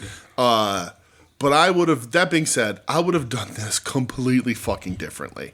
When I like Hobbs, especially, and I don't know. I don't think I'm alone in thinking this. I think there's enough people that back me one way or another, like with my opinion here. But like, I would book Hobbs like my Sid Vicious. Like, Hobbs... I don't know why I'm supposed to believe that guys like Hobbs and AEW are killers and a threat to anyone when they don't win any fucking matches, right? Just because Hobbs is big and looks tough, he's a threat, but you're not showing me that he is, right? If you wanted to make a splash in this tag tournament and make these guys seem like actual contenders for these fucking titles... OC's still all taped up. 2 minutes. OC can fucking survive it. It doesn't matter. OC's bulletproof, right? So, like, he does the same thing with Takeshita. He does this shit here. Like, he does not let these guys be fucking dominant. And, like, I think, having the infantry win as a shock is whatever. But having OC and Trent come out and Hobbs just fucking myrtleize them would have been so much cooler. Murder them, baby. Right. It would have been so much cooler. And, like, Fletcher's a great wrestler and a big guy. Dude. Hobbs, I love Hobbs. I think he's such a good look. I'd be booking him as just a fucking maniac. And, like, they just don't. They can't catch a fucking win. It's insane to me. How, like, Hobbs, to me, is compared to... what they're doing to Hobbs is what they did to Nyla Rose in the women's division. Nyla was treated as a threat because Nyla looked bigger and was bigger than a lot of her competition. So Tony would wheel her out whenever anything was needed, and she would beat the person up, but she would lose. And it happened, and eventually it got the fucking stalest shit on TV, and Nyla's in Ring of Honor doing whatever Nyla's doing, and I like Nyla, but they ruined her. And they're walking that line with Hobbs. If you don't win, how am I supposed to believe that you're fucking tough, that you're this badass? I agree. It makes no sense. Like, the match tells me because you're beating up OC and stuff, but eventually, if you don't fucking win, I just don't know why I'm going to believe that you're a fucking threat in any way. And this whole Callis family, who I think are a great heel stable. Amazing. They have a great hated manager, a great heel theme song, and they look like fucking murderers. And the four of them are super talented wrestlers. Right. And they're three super talented wrestlers, and Sammy suspended. He left. Yeah, right. He quit or whatever. Yeah. But like, they are three super talented wrestlers that look like $1 million, and they never fucking win. It makes no sense. I love Orange Cassidy with all my heart. Sure. He doesn't need to win here. He should have got brutalized. He should have got fucking killed. Murderized. Right. And they did it in the beginning. And I was like, this is the end. Yep. They fucking killed him. It's completely believable. It's exactly the kind of heat you'd want. And they just it's not even 50-50 booking. It's 50-50 matches. And then they end up losing. So here's a problem with it. Again, these brackets were announced. Right. And this was a wild card match. Mm-hmm. The winners go on to face the Undisputed Kingdom. Right. So you go, Cal's family ain't winning. Right. That sucks. Mm-hmm. Why couldn't you have just I don't know. Why couldn't you have just said, hey, here's a qualifier for the tournament. Right. Here's a qualifier for the tournament, mm-hmm. the one that happened on Collision. And then, because you don't have a whole other show till next Wednesday, right? Even online on Wednesday or Tuesday or whatever, you could say, okay, here's the brackets. Right. And it just does a disservice. I know that Dummy Dave has complained this week also about why the Blackpool Combat Club wasn't in this, and like they should be in it, and blah, blah, blah. And is he right? Yes and no. Is he wrong? Yes and no. But like, there's enough groups that you can add more. Teams, yeah. Like, why not add more? Stretch this out a little bit, and you get essentially writing-free content for your television. Yep. Add 2 more teams. Or 4 more teams. Have another matchup on this side. You don't have to worry about fucking wild cards. Everything evens out, and then you can even maybe put the infantry in a match and see what they can do before they get the upset, or throw another tag team out there that like are just cannon fodder, but at least we can see them, or do something. It's not like you don't have fucking teams out there, right? Yep. You know, fucking Big Bill and Ricky Starks in this fucking tournament, right? No, I think they are. Are they? Yeah. Oh, we just haven't seen them wrestle yet because we have no buys. But like, there's enough teams out there that you could put in this fucking tournament. Absolutely. And you're not, and I don't understand why. I don't get it either, it is writing free television. The tournament, the reason that it's a tournament is all you need to put this on TV, and there's stories built in. I don't know why you did it this way. It's just you just show some more people. I'm with you 100%. Show some more people. Yeah. You know what you do if you don't think you have time for it? I can probably count up about 10 minutes of fucking TV time this week that you dedicated to Paige's stupid fucking fake tough guy brother. Put it there. Yeah. Do something. Yeah. You got the time. I know you got the fucking time, Tony. I'm with you. Insane to me. Insane. Yeah. That for as much good as they are right. doing right now, there's still shit that they could do better. Right. And if you don't elevate guys like Takeshita and Fletcher and Hobbs now, people aren't going to buy it if you ever want to match them up against Okada. And I want to see all 3 of those guys wrestle Okada. I want to see all 3 of those guys wrestle Ospreay. Yeah. I want to see Takeshita and 2 of them. Well, I want to see Takeshita and Dragon. I want to see Fletcher fucking go. Like, there's a bunch of matches I want to see, but also they're not as entertaining if I'm like, well, fucking Hobbs can't even beat fucking Kip Sabian. Like, what? Oh. You know, it's just insane to me. Like, why not build that heel faction better? Particularly when all the rumors are pointing that the House of Black is eventually gonna fucking leave. Yeah, it seems like that's getting stronger. You know, so Shibata squashed Kevin Matthews. I'm not going to complain about. I like squash matches just fine. Yeah. I'm not going to complain about Shibata getting on my TV and doing cool Shibata shit. Never. But super weird, Kevin Matthews. Yeah, you didn't really know who he was. Did No idea. Yeah, I never heard of him vaguely. Yeah, he's got size. From Impact. Yeah, I think he doesn't train with Myers. There's that. I think Wrestle Pro might have been one of his like indies he would book. Okay. I know like. When the Majors did like an Alaska show, he booked it, I think. Oh, okay. So that's that guy. But I think he's an agent backstage. All right. He's a big dude, but whatever. Konosuke Takeshita, Rocky Romero. Same complaint should not have fucking gone this long at all. Great that Takeshita wins, right? At all. But like, it's a similar problem to Hobbs and Fletcher losing. Takeshita gets the win, but what's the value in it? Yeah. Why? Listen, Rocky is the New Japan connection, right? Rocky's the front office guy now. Rocky's front office. He's the Rock. Right. People know who Rocky is, right? Sure. That's fine. If you know wrestling, you know Rocky. You and I love Roppongi Vice, like all that sort of shit, fun. right? But I don't know anybody who's itching to see Rocky Romero every week. No. We see him a fucking lot. I get it. Whatever. He's the politicking. That's fine. But the fact that short ass Rocky Romero has a competitive match against Takeshita, it almost, not quite, but almost devalues the win.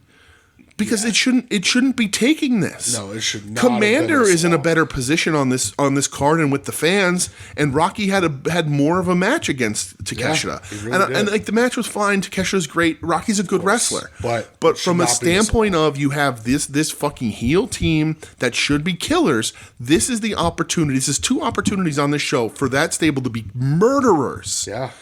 And you didn't. The one you had lose, the other one you had a 50-50 back and forth match with a guy who's half as fucking tall as him.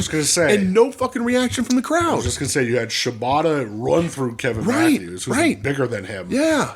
But then Takeshita struggles with Rocky Romero. Right. And I know that maybe it's nitpicking and whatever. We've seen a lot of wrestling in our lives. Man. But like, man, like, and it's not that I dislike Rocky, but like, that's not how you do this. No, it's not. Not when you have this talent that you have in Takeshita. And it's not that they don't fucking see it. I don't know, you'd have to be so stupid to not see the talent in this kid. And you're having him have a fucking 50-50 back and forth match against Rocky Romero in 2024? Not for me, dog. Get the fuck out of here. Nope, I agree. I would put Takeshita over 2 Rocky Romeros. in 5 minutes. 100%. He should be doing handicap squashes. Take a Rocky Romero, clone him, put him on Rocky Romero's shoulders, put him in a trench coat. Takeshita beats both of them in 2 minutes. That's just Ricky Reyes. Right, all that is. Exactly. Main event, women's street fight tag team match. Statlander and Willow against Sky Blue and Julia Hart. Yes. Were you surprised that Sky Blue and Julia Hart won this? Yeah. I kind of was. I thought Sky Blue was going to eat the pin. Yeah. She should have for her fucking run the race. Right, so here's my problem. So you didn't go coast to coast. I'm also going to have a bit of a controversial take on this. So she clearly was not at the Mox's seminars on how to stick and poke. And then nobody knew how to open it up even wider for her. Mox is going to have to come back early from vacation and go, goddamn, fucking gather around everyone. Right. So they come out, and this match is in the rankings for all-timer street fight match gear. The all white on the baby faces, the good, like, darker, similar gear on the ladies. Yes, exactly. With framing out the things they need to frame. Yes. And so I was like, this is going to be fucking awesome. They're wearing all that white. Like, this is going to be killer. Someone's going to hit a gusher. Right. And only Sky Blue, Stat gets some blood from the thumbtacks on her back and stuff. Doesn't count. Right? I don't know why. Like, don't tease me by wearing white. Agreed. If you're not going to fucking run the razor and turn that fucking red. Right? Damn it. If you're going to wear all white and you don't look like, at least like Matt Cardona did at the end of that death match against Nick Wayne, I don't want you fucking wearing Nick Gage. Whoa. Sorry. I'm talking too fast. I don't want you in that fucking gear, right? Yeah. And only Sky Blue tries it, and it fucking sucks. It wasn't even a trickler. Nope, not good at all. Unbelievably bad. So that sort of skewed this whole match for me because I'm like, bleed, goddammit, bleed more. Like, don't let the bunny outbleed you. Bleed. Yeah, I mean, because you look at some of these women's tag street fights, the bunny bled buckets. Right. Ruby Soho with that one, she bled like a motherfucker. The Britt Baker Blood and Guts, Thunder Rosa, like they bled like crazy. Those weren't street fights, but they bled.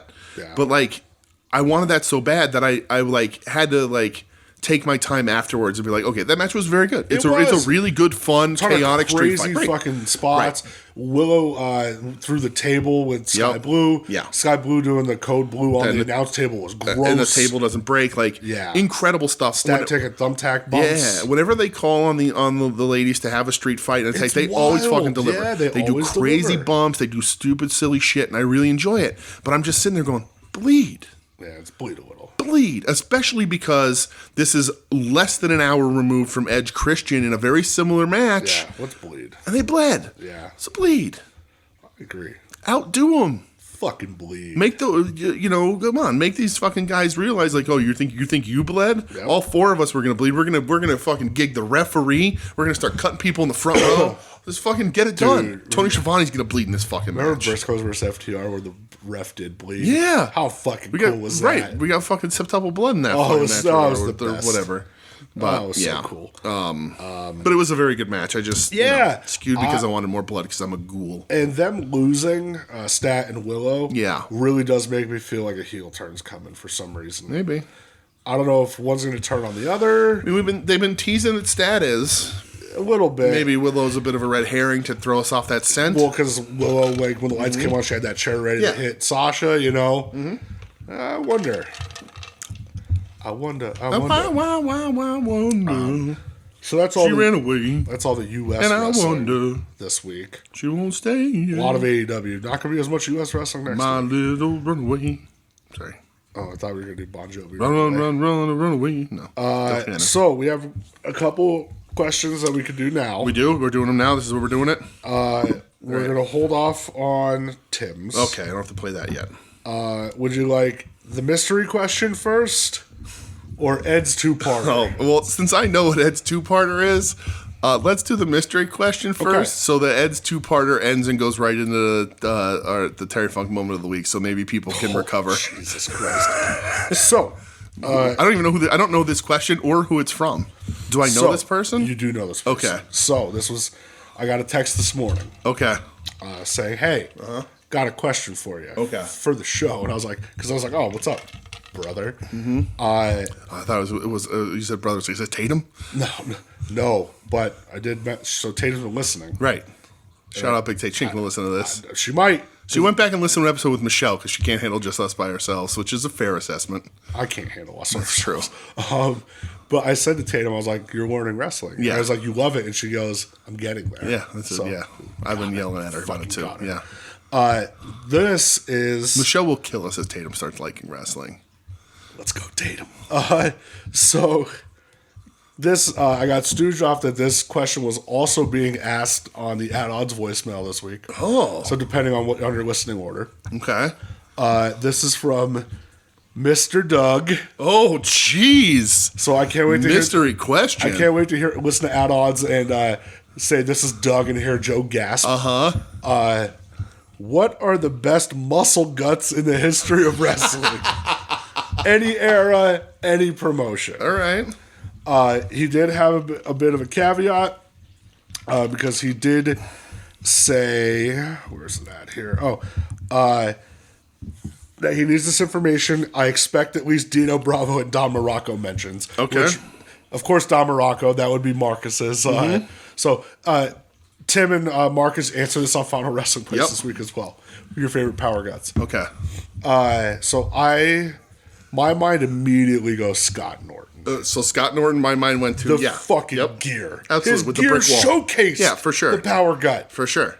But that's so my number 2, which is a shocker. I think a lot of people are gonna be like, whoa. Okay. But Norton was immediately my first brain. That's what I think of, right? And you get all those sort of guys. You get the Ice Trains, all those sort of big, beefy guys. Yeah. Here's one with the gear that showcases the power gun. Doug, thank you so much for this question. Doug, you should have a weekly question on this show, buddy. Doug, if you want a fucking weekly segment, you can have it, brother. So here's a name that maybe a lot of people don't know. I don't think Adam would know, maybe because he has an action figure. Ted Arcidi. Okay, I fuck with that. Ted Arcidi had a giant power gut. Ted Arcidi's power gut is stuff of legend. It's huge. And he was ridiculously sized human being. Yeah, he was. And he wore that like reddish pink singlet with the thin straps and just all belly. All belly. Fuck yeah. All right. So that's your number 2? Ted Arcidi, yeah. Norton's my immediate, but yeah, Ted Arcidi is the other one. My number 2. Well, we don't need to do a top 3. No. But my number 2, Outlaw Ron Bass. Oh, yeah. Dude, anybody who wears shorty tights but you pull it up over your gut, I'm immediately a fan. Right. Yeah, I like it. So Outlaw Ron Bass for sure. I was going to say Big Bully Busick, but he didn't really have a power gut. No. He was more just, it's an upper body business, brother, which I appreciate. The Big Bully Busick just looked like he used to work as a like lumberjack. Like he just had that logger build to him. I'm going Outlaw Ron Bass. I like it. For sure. I like it. Yeah. Fuck yeah. Dude, power guts are so cool. Power guts rule. I forgot I was going to pull this, ask us when we were talking about Hobbs. Yeah. Hobbs got a little power gut there going. a little bit. I like it. Yeah. Like EC3, he doesn't have a power gut. He just has a chicken and rice gut going. Right. He's got the chicken and rice gut. There's one more short-lived. Let me see. See his power gut, his wrestling power gut, and it's fucking there and he still has it even as an old man. Because he is a former world's strongest man, Bill Kazmaier. Oh, dude. Fuck yeah. Kazmaier's power gut. He had a hell of a power gut. Absolutely, and still does. How about Magnus von Magnuson? Yeah, but look at that as an old man. He's still got that fucking power gut. Dude, built like that. That's how I want to look when I'm now. I just got to loosen the gun and up the power. That's right. Fuck yeah. I'm going to loosen my guts. Yeah.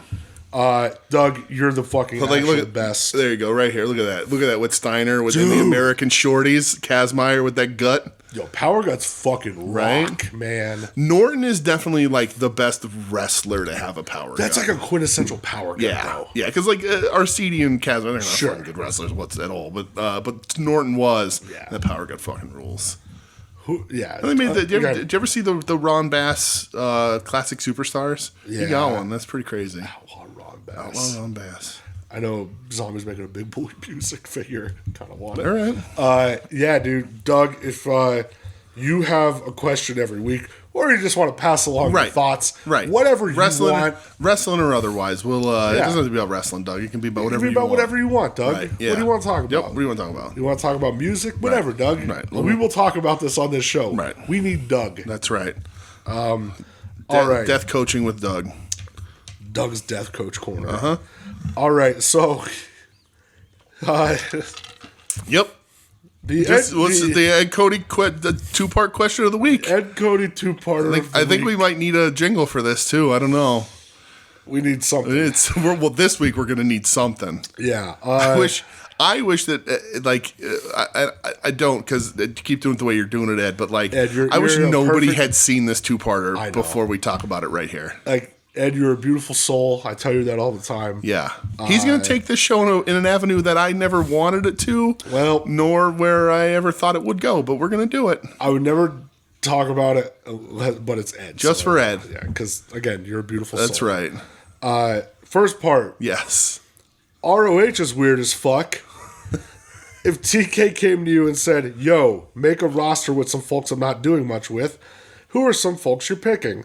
I'm thinking people like Keith Lee, Ethan Page. Keith Lee has a power gut. Yeah. Ethan Page and Lee Moriarty are big enough names. Mm-hmm. You could run old ROH venues and small hockey arenas for bigger shows. Yeah. Still be able to sell them out. Even give someone like Dustin Rhodes one last run as a top guy. Yeah. So Keith Lee can fuck off back to WWE. I would want Dustin to have his top guy run in AEW because he's good enough to do it. God damn it. Give me Dustin versus Okada. You shut your mouth. You shut your face. Yeah, you want to watch that Claudio match back? Nope. I don't. Lee Moriarty's a great one. I think Amanada that they're using right now is really good. I think if things get too crowded, I think Daniel Garcia would be really good at top Ring of Honor. And then, if you wanted to run Butch and Blade as like the killer tag team, like dominant tag team guys there, I think that works, especially because their style lends it to heels in Ring of Honor, where like they're just constantly beating up the really good wrestlers. I'm surprised they haven't had a run there. Yeah, it'd be a really good spot for them, right? I think Blade might be hurt. Yeah, I think so. But still. I'm trying to think who else on who else is not being used on the AEW roster.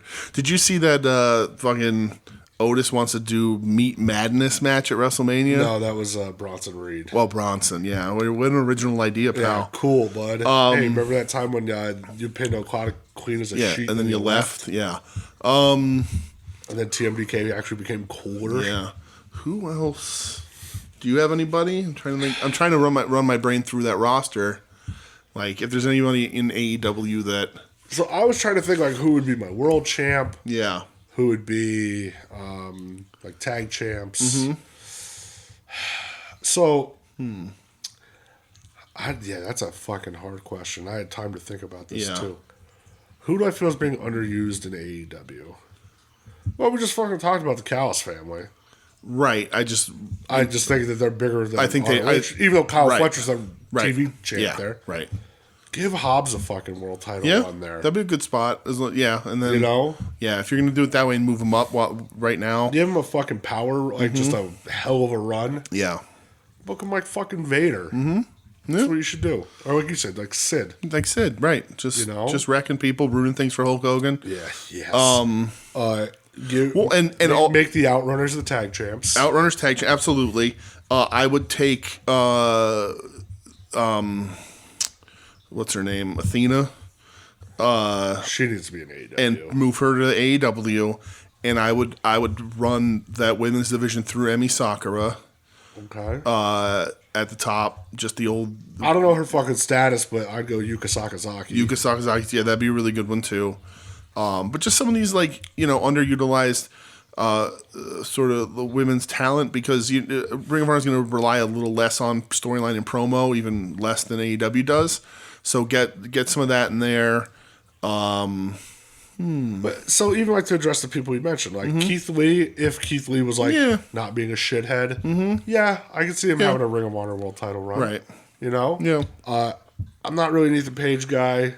I know people are. I like Ethan just fine, but I just whatever. Some guys just don't click, you know. Lee Moriarty. I like Lee. I like Lee. I don't see him like world champion. No, I would take like Lee, Yuta, and Garcia. And if you're not going to make like Garcia, like see if he can swing it as world champ, I take those three guys and unify the TV, the pure, and sort of unify that into one weird mid card. Yeah, I can see Ring of Honor like TV. The TV, like I'd make it just all the TV title or something. Yeah. Like the trios belts need to go away. Yeah, that's a fucking joke. Yeah, for sure. I say what you want about the guy. I feel he's grown on us over the past year or so. Brian Cage. Yeah. I know he's been a 6-man champ there, but he can have. I can see him with a run with a belt. Sure, just another power guy. Right, maybe more power guys. Right. Well, and that's the thing too. Like the Gates of Agony don't need to be on AEW TV. They can be Ring of Honor people, and they have, been. And fuck off. Same thing. Like, don't put the Righteous on my TV whatsoever. They go back to Ring of Honor. Please. Yeah. Boy, remember when they re-signed Stu Grayson? Whatever happened to that guy? Like, they were just in Canada. Did he work? No. Dark Order wouldn't be bad in Ring of Honor because they're wholly outclassed in AEW now. Yeah, give like Silver and Reynolds a run with the tag titles. Yeah. Other than Matt Taven and Mike Bennett, I'm good on this at that point. Yikes. We didn't even talk about like Adam Cole threatening Wardlow now. I don't give a shit. Give Wardlow a run with the world title there. Wardlow as Ring of Honor champion would be pretty cool. Give him a run. Yeah. I mean, it sucks because it's like, hey, you really have something with the guy, but give it to him. Why not? Right, yeah. Have him just walking through a parking lot one day and someone from Ring of Honor stabs him in the shoulder. He just has flashbacks all of a sudden. But even like someone like the underutilized women, maybe like an Anna Jay. Let her. I mean, I know she just worked Ring of Honor taping. She lost to Mina Shirakawa. You're about to see a lot of people fall behind in the main roster because everyone's so new and everyone's so hot with the crowd right now that a lot of people are going to be falling behind a little bit.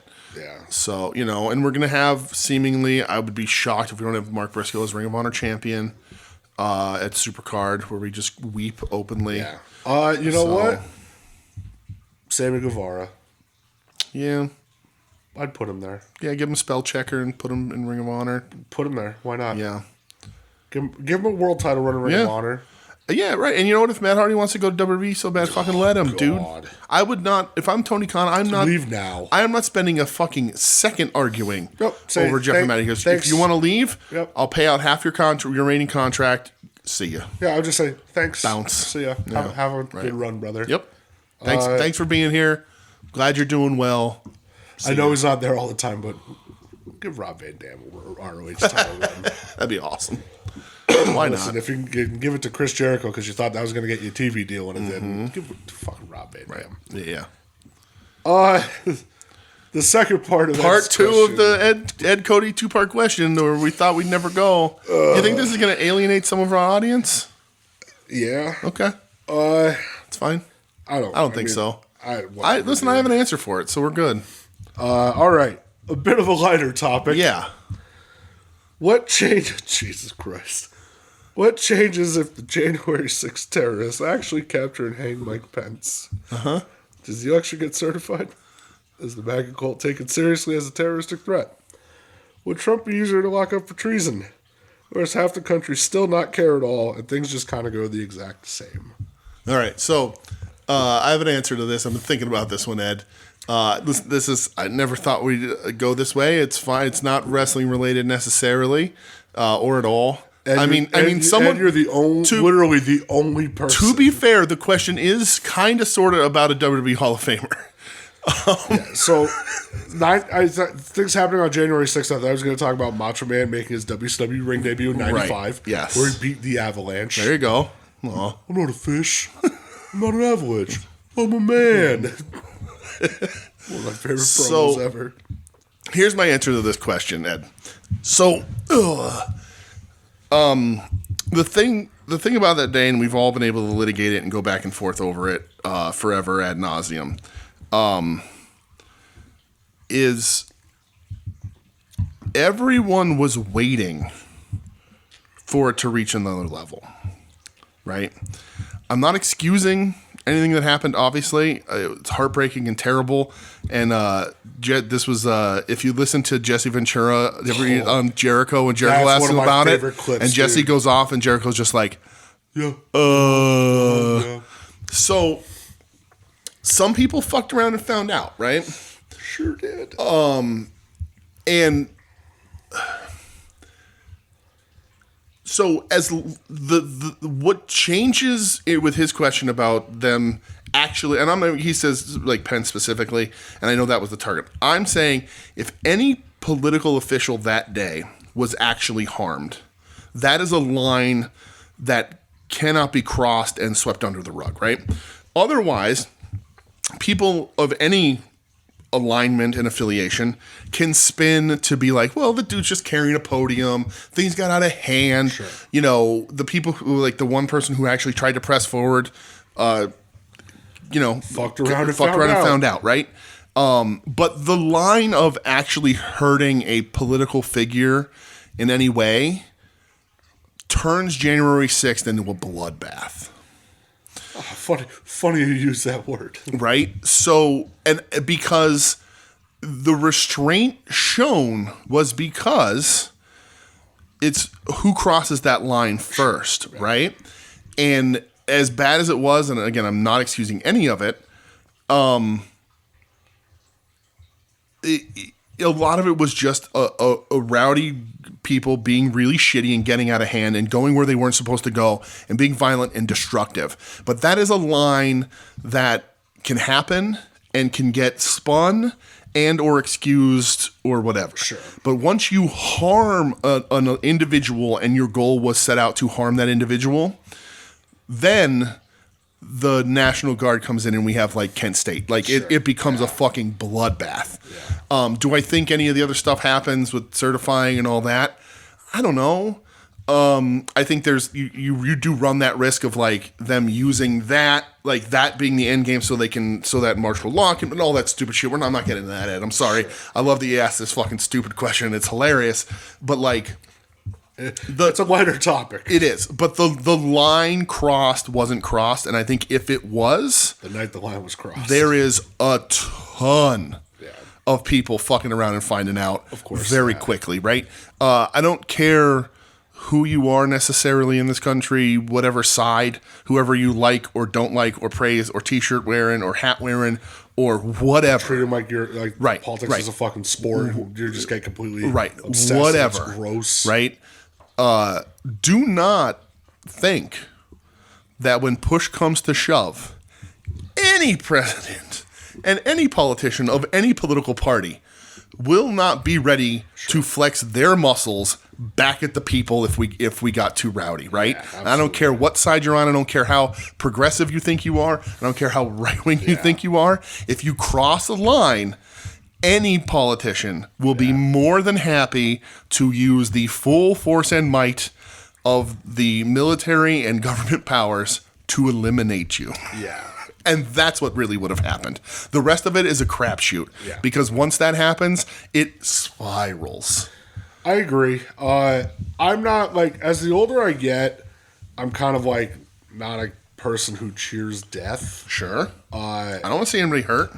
No. And like, I don't know if it's me being like a fucking pussy or if it's like, you know, I don't celebrate death. It's called compassion. Like I try not to. Yeah. But you know, fuck around and find out. Fuck around and you find out. Fuck around and find out. You know, I'm sure that person had fucking loved ones. Yep. Whatever. I don't know these people. I don't want to know these people. People make bad decisions all the time. Of course. And it's for any alignment. Right. You know, before I had a reason to like lean to one side, I rode the middle. Sure. Because I don't agree with either side on everything. Listen, I think anybody who goes too far left, too far right, you're too far gone. Well, then, and I just don't. It's just too much for me. Yeah, and listen again, not to make this a political podcast in one way or another, but you really think millionaires care about you depending on what side of a fucking room they sit on? Of course not. No, it's Do all. You really think that? No, not at all. It's you see it's rich people scratching other rich people's backs. Right. That's you see people, selling stock and trading stock a day before it gets sanctioned and making millions of dollars in a month, and then people are struggling to find jobs and then ripping up papers dramatically. And right. You don't think you think those people are actually in it for you no matter what side it is? Of course not. No. and that's it's all for power, and that's why I kind of ride middle of the road, right? Just because I don't agree with everything on either side. Yes, I will. I always like to quote George Carlin from an episode of, I think it was Bill Maher, and Bill Maher fucking sucks, but where he was like, he was talking about how there was a plan. That there was, he was talking about there's he does like it's an American dream because you got to be asleep to believe it and all that stuff. And this political pundit was like, there is no concerted effort to suppress people and control the populace. And he's like, there doesn't have to be a laid out plan. These people went to the same schools, they go to the same fucking country clubs, they have the same banks. Absolutely. They don't need to communicate with each other to know what's best for their interest. Right. And to quote the famous Northeastern Pennsylvania hardcore band, the Hot Shots. Left wing, right wing, I don't give a fuck. There you go. So yeah, there's all that. Thanks, Ed. But I actually do agree that if that did happen, I think half the country wouldn't give a fuck. Mm-hmm. Yeah, right. I think right. I think the culture we're in right now is it would be a news story in and out. Yep. But also something would be created the next day to move it on and all that sort of stuff. News cycles are just people are very lucky that they felt that a line wasn't crossed that day. Yeah. A line was crossed, but the biggest line wasn't crossed. I agree. And I think the intent was there. Right. But they just didn't get to do it because they're all bumbling idiots. Yeah. Yep. And I feel sorry for literally none of them. Right. And also, everyone should be kind of pissed off like Jesse Ventura is that they flew the Confederate flag at the fucking Capitol. Listen, Jesse Ventura, he has a lot of questionable stances. Sure fucking does. But when he said that on Jericho's podcast, I was like, let's go, Jesse. Right. Exactly. Governor, I can't do it. Nope, I wish I could. Fuck. All right. So, I've tried. Thanks, Ed. Ed, again, you're a beautiful soul, and I can't wait to hang out in a couple of weeks. It's going to be so much fun. I'll give you one a quarter. No, one every 6 months. You can ask a political question. I think that's on pace. So yeah, that's about it. See you in September, Ed. Yeah. You can ask questions. Just Yeah. Let's just not do wrestling or K-pop. I'll talk about Twice. Chae Young. Sure. Is that the Nazi? Yeah, sure is. All right, so before we go to Japan. Same difference. We got to hear from Mr. Funk. Oh, we do. I found a Terry Funk clip that I had never seen before. This is from before I was born. It is. It's him doing an interview for some wrestling talk show. Called Wrestle Talk? Wrestle Talk. The guy's name was Paul. I don't know, it was I guess in '89, so it must have been on the radio or something. I guess, but from Boston Garden. Yeah, but it's a really fun little clip of two guys trying to interview Terry. So here it is. Former NWA heavyweight champion Terry Funk, and possibly soon to be. How many times has it been, Terry? Well, if you would have been, what is this called? Wrestling talk. Well, if you would be up on your wrestling, how many times have I been champion? Well, you ought to be able to figure that out. I was only the NWA champion one time. And if you look at that, you'll realize that I was champion for 14 months. Now, you guys have got a wrestling talk show, so you talk to me, Paul, and ask me some questions. Ask me anything that you want about anything, and I will give you the answer. But since this man did not even know when I was champion or how many times I was champion, and he is supposed to be the authority on NWA wrestling and WWF wrestling and IWC or CWF or whatever it is, well, since he doesn't know those answers, I will talk to you because I can tell that you, Paul, are a gentleman and a scholar. And also, I can tell that your name is Paul. Paul, you know how I can tell your name is Paul? Because he has Paul right on his jacket. Now, Paul, ask me any question that you would like to ask me. Why don't you ask me how I did against Sting tonight? Ask me. How did I do against Sting? I did wonderful against Sting. I kicked his butt. Now, why don't you ask me about how I'm going to do against Flair? I'll tell you how I'm going to do against Flair. That banana-nosed, horse-toothed idiot that looks like Barbara Bush in drag. I am going to make it not the glory days in Baltimore, but the gory days in Baltimore. Now, would you like to ask me about my family? How is my family doing? Yes, my family is doing wonderful. And now, for you, I want to tell you, never open up your mouth or say a word to me. If you do, I'm telling you what, I'll do worse to you than I did to Ric Flair. And don't get silly with me either, Paul. You understand? I am a professional wrestler, and the...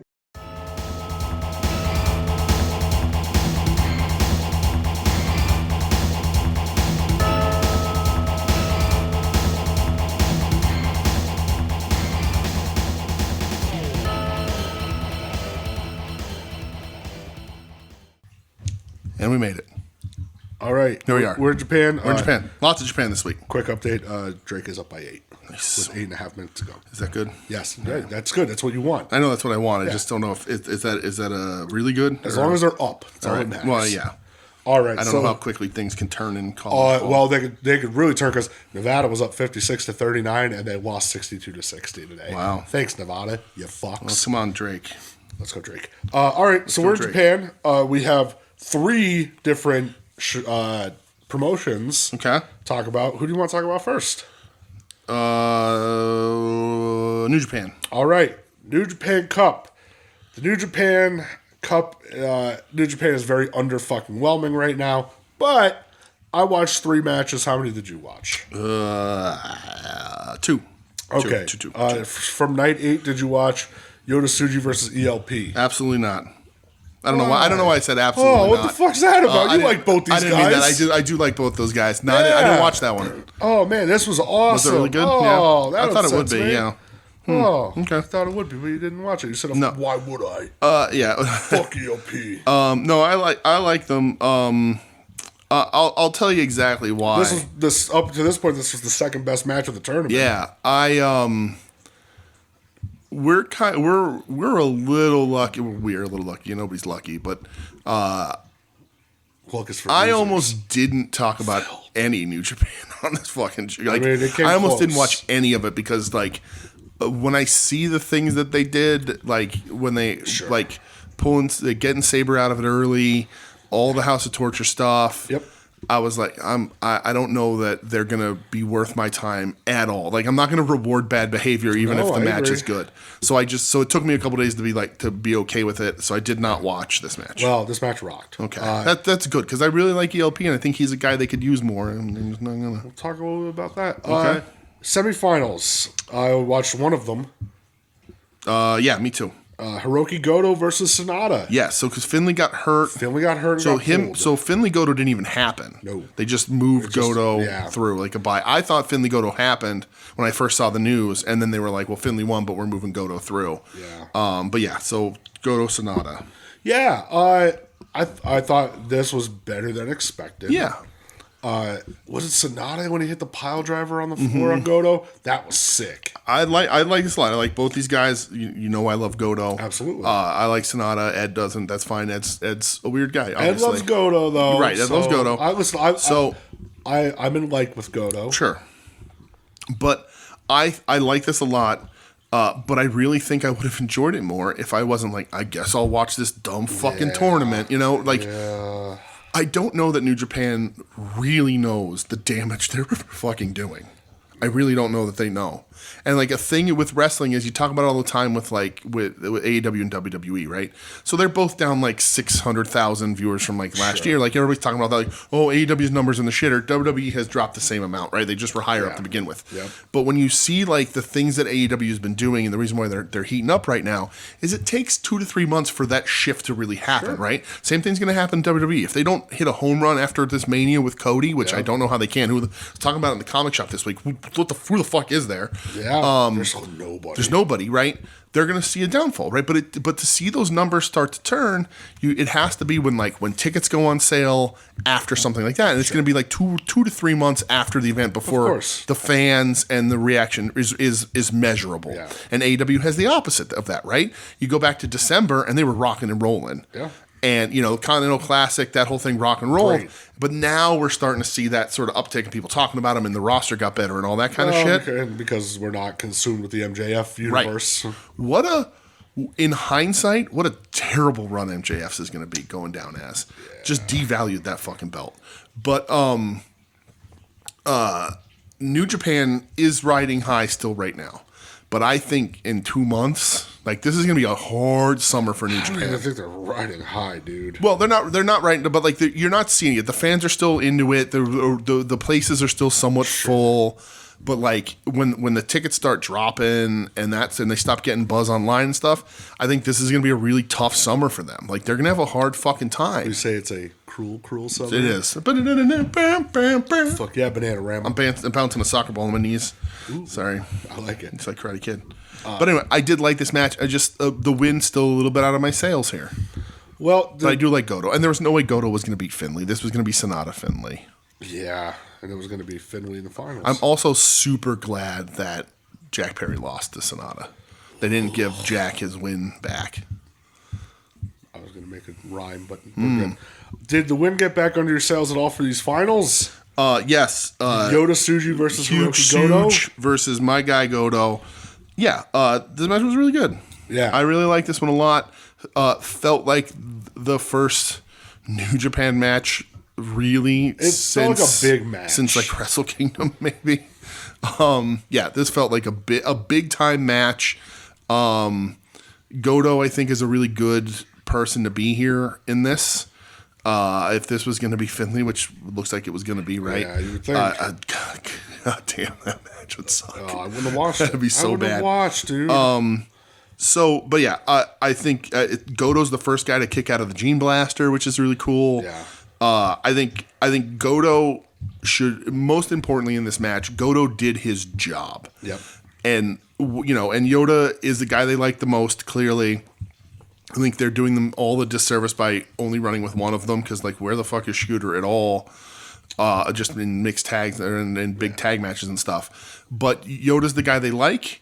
So I think they're running with him here, and I think Goto did a lot to lend to Yoda's rise here, being like, all right, this kid, I gave him everything I had. I kicked out of his finish, first guy ever, and he still beat me. That's good, because Goto is still beloved by the fans. Yes. Tsuji did a lot in this tournament to... Yeah. I'm not going to say he was damaged, but, like, the Yuya Uemura feud wasn't very good. No, not good.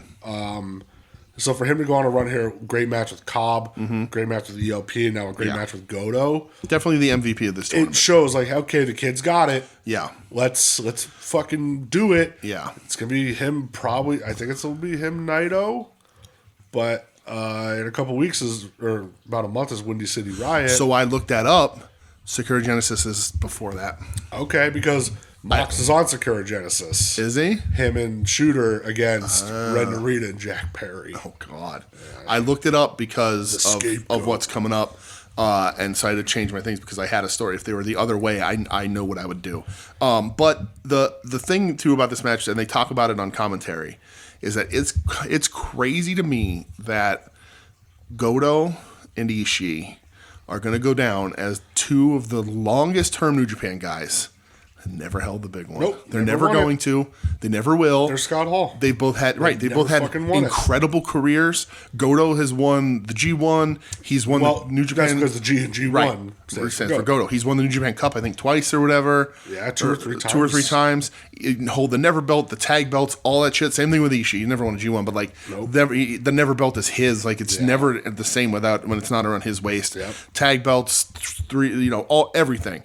And they're never going to hold that big one. And they are beloved, and they are long. Like, there's a lot of guys that haven't won that belt that have wrestled for New Japan. Shibata, but these are long-term fucking dudes, and they're never going to hold that belt. It's crazy. Never. I did really like this. I'm very happy for Tsuji. Yeah. Love me some huge Tsuji. And speaking of people who love huge Tsuji, I like after this match too that the commentary says when Yoda gets on the microphone, he says that an emperor has left New Japan and he's going to be the guy to run with the ball, or that he's the new face of this era. Fuck it, like, and then he calls Naito into the ring. So yeah, so it's gonna be him versus Naito. Yes. If it was me, I'd have him beat Naito. Yep. Fuck, I would have him beat Naito, but I don't think it's gonna happen. Especially when Okada kind of gave Naito like if I'm New Japan, I'd run with Naito. Yep. I don't know how much further Naito can run, brother. Right. Like, so we're going to a question here. Yeah, the Timsy question of the week. Oh, we didn't talk about Masked Horse yet either.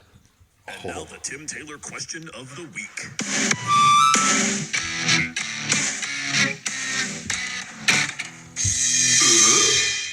All right. Tim Taylor, question of the week. Tim, my G. Here's his question. Yep. Gato is dead, and We Need Wrestling is responsible for New Japan Pro Wrestling. Mm-hmm. What changes are you making today to relight the fire of New Japan? IWGP champion Taguchi. No, that's not true. And that was the Tim Taylor question of the week. No, that's not my plan for real. Number one. Mm-hmm. I'm not saying you need to disband it. I'm not saying it needs to go away. Mm-hmm. It doesn't need to be towards the top of the card. Let's lessen the House of Torture impact we've been having. Yeah. Because the semifinals, 3 out of 4 members were House of Torture guys. Mm-hmm. And I saw people online trying to spin it, brother. That like it was all so that whoever it was could get their comeuppance. They can affect so much and then finally lose in the end. Nah, to sacrifice your audience the way they had, me, brother. Not worth it. No. I would eliminate them completely. You're being too kind. I think you need to put Tsuji as your champ. Yeah. I really do. I think you positioned him now. Right. He had a hot run in the New Japan Cup. Yeah. Again, I love Naito. I will always love Naito. Mm-hmm. But if we're going to try to push forward, we got to push the young guys. Right. I feel like I'm fucking Paul Heyman here. We got to emphasize young. Mm-hmm. I'd make Tsuji your world champ. I would make Shooter your global champ. I understand it's on Ziggler, which is fine. Mm-hmm. But he won the belt, and I don't think he's done anything since. Yeah. I would say you don't even fucking need Ziggler. Mm-mm. Like, you don't need... nothing against Ziggler. Yeah, I don't mind him there for a month or two, but no, he's not a long-term solution. He's okay there. I like that he's wrestling Ishii at Windy City. That's cool. See Ishii punch him in the fucking face. Maybe Ishii with the global title there. There you go. You don't need guys like Matt Riddle. No. He adds nothing to your company. Nothing, yeah. I think Tsuji would be a great at the top of the card. Mm-hmm. And to beat Tsuji, it would have to be Zack Sabre Jr. Yeah. So that's... I have a plan here, but Sabre Jr. he's been begging. I've said this over and over again. He's begging. He's begging to give me this. When he came out in that interview and said, "Give me the fucking ball. I will run with it, and I will not leave." Yeah. So here's my hypothetical before, and this is why I know that the Windy City Riot is after Sakura Genesis. So because here's what I do if it was different, because I had this all planned out. I think it's a really good idea, so I'm going to talk it out.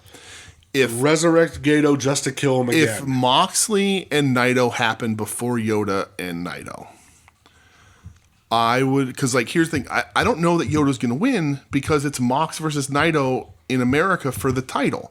Do you run Mox Naito no title? No, it's for the belt, right? Or do you then do Mox Yoda? I don't think anybody wants to see that. So I mean, it'd be good. It'd be good, but I mean, but the better story is Tsuji Naito. Sure. So I think here's the thing: when I thought that Windy City Riot was first, I have Mox beating Naito in America, right? I have Mox go over, being his prick self, and being the you're a fucking disaster here. Look at what your company is, and I have to come in and be your champion. Sure. He'll run as a gaijin the way it's fucking supposed to be. It's hard because people really like him, right? Yeah, he's loved in Japan. So I have him in America just beat Naito, maybe embarrass Naito. Maybe you push it like he really does Naito dirt, really right? Fucks him up, yeah. And so Naito loses, goes back to Japan with his tail between his legs, Mox is champ, leading to Sakura Genesis. It's not Naito versus Yoda Tsuji anymore because Naito ain't the champ, and I have Tsuji be like, you don't get to come here and take this belt. This isn't for you. This is ours. It's my time. It's my company. This is the time of need for this company in Japan, and you think you're going to come in here and be the title holder? I think you have Yoda beat Mox then eventually, for the title. At Sakura Genesis, a week after he wins it? I didn't know it was that close, but whatever. Okay. But I think along that way, you have Yoda also clown on Naito and be like, "What? Look what you did! You were given this ball by Okada. He knew that what this company was going to be. You were the champ, and you were supposed to carry this, and you lost to this guy." And because we've always said that, like here, like if Yoda beats Naito, he's going to take over LIJ, sure, right? As you should. So I go one step further. He wins the belt. He clowns Naito for losing it to Mox, which isn't going to happen now, so it's all hypothetical. But I still want to get them to a point where I think because there's been so many changes in New Japan, I break up LIJ and I break up Chaos. So, because Chaos especially, who's there? It's Ishii. Ishii and Goto. Right, Yoshihashi. Yeah. Like, I think you break up Chaos, and I think if you and here's why I want to break up LIJ, and I know LIJ is really liked, and it's very difficult. So I know it'll be hard to get the fans behind this, but no matter how you get there, I think you break up LIJ anyway, because I want Yoda to go like against Naito. If you're going to crown Yoda Tsuji as the number one of these Musketeers and the star and the title holder, over Naito's the way to do it, right? Naito's the last final boss New Japan has, really. And then boss, that's what The Rock is using now. And then you create matchups that we haven't necessarily seen. Like we've seen like friendly, like who's better, right? Sure. But then you can get Huge Stooge versus Shingo to avenge Naito. You can Hiromu's been talking about trying to come up to heavyweight. Then you get Hiromu versus him to defend Naito. And then you come back around with Sonata, and Sonata can be like, listen, I know we're not on the best terms, but like that's my mentor, that's my friend. Like we were so closely knit for how long. Then you get that, and you have all these matchups that New Japan can string out for the rest of the year, into the G1 even, with Yoda against the former LIJ member saying like, listen, you're the next guy, but that doesn't mean you had to do it over Naito like you did. Like that's not fair. He was our leader and our boss. It'd be hard because Naito is so beloved. Breaking up LIJ would hurt because they're the biggest faction. They're huge, in Japan, right? Yeah. But if Naito's going, we know Naito's retiring any moment. We've been saying that for how long? Yeah, it seems to be it's tough, and like let's genuinely shake things up then, because Chaos is nothing now. Yeah. So it's tough. Yeah, you just had your big player leave, and even like United Empire without Ospreay. Without Ospreay, it's nothing. Well, and without hanging out with the Asswang, that's right. For sure. It's Asswang, Cobb, and Great O'Khan. Yeah, and Francesco Akira. Right, because and that dude Callum Newman, which is too young. Right. Well, and Hanare, who I do like a lot, but like they don't have a clear leader. It's a group of henchmen without a leader. Yeah. Again, especially because like Fletcher and Davis are gone. Yeah. So it's tough. Like a lot of those. So maybe you just do it and shake all those sort of things up. Yeah. But I guess if you're going with a young guy, they like Yoda Tsuji. So with Japan, they seem to have this thing where, especially Bullet Club, where it was leader gets ousted, new guy is a leader. Finn to AJ to Omega, to Jay White, right.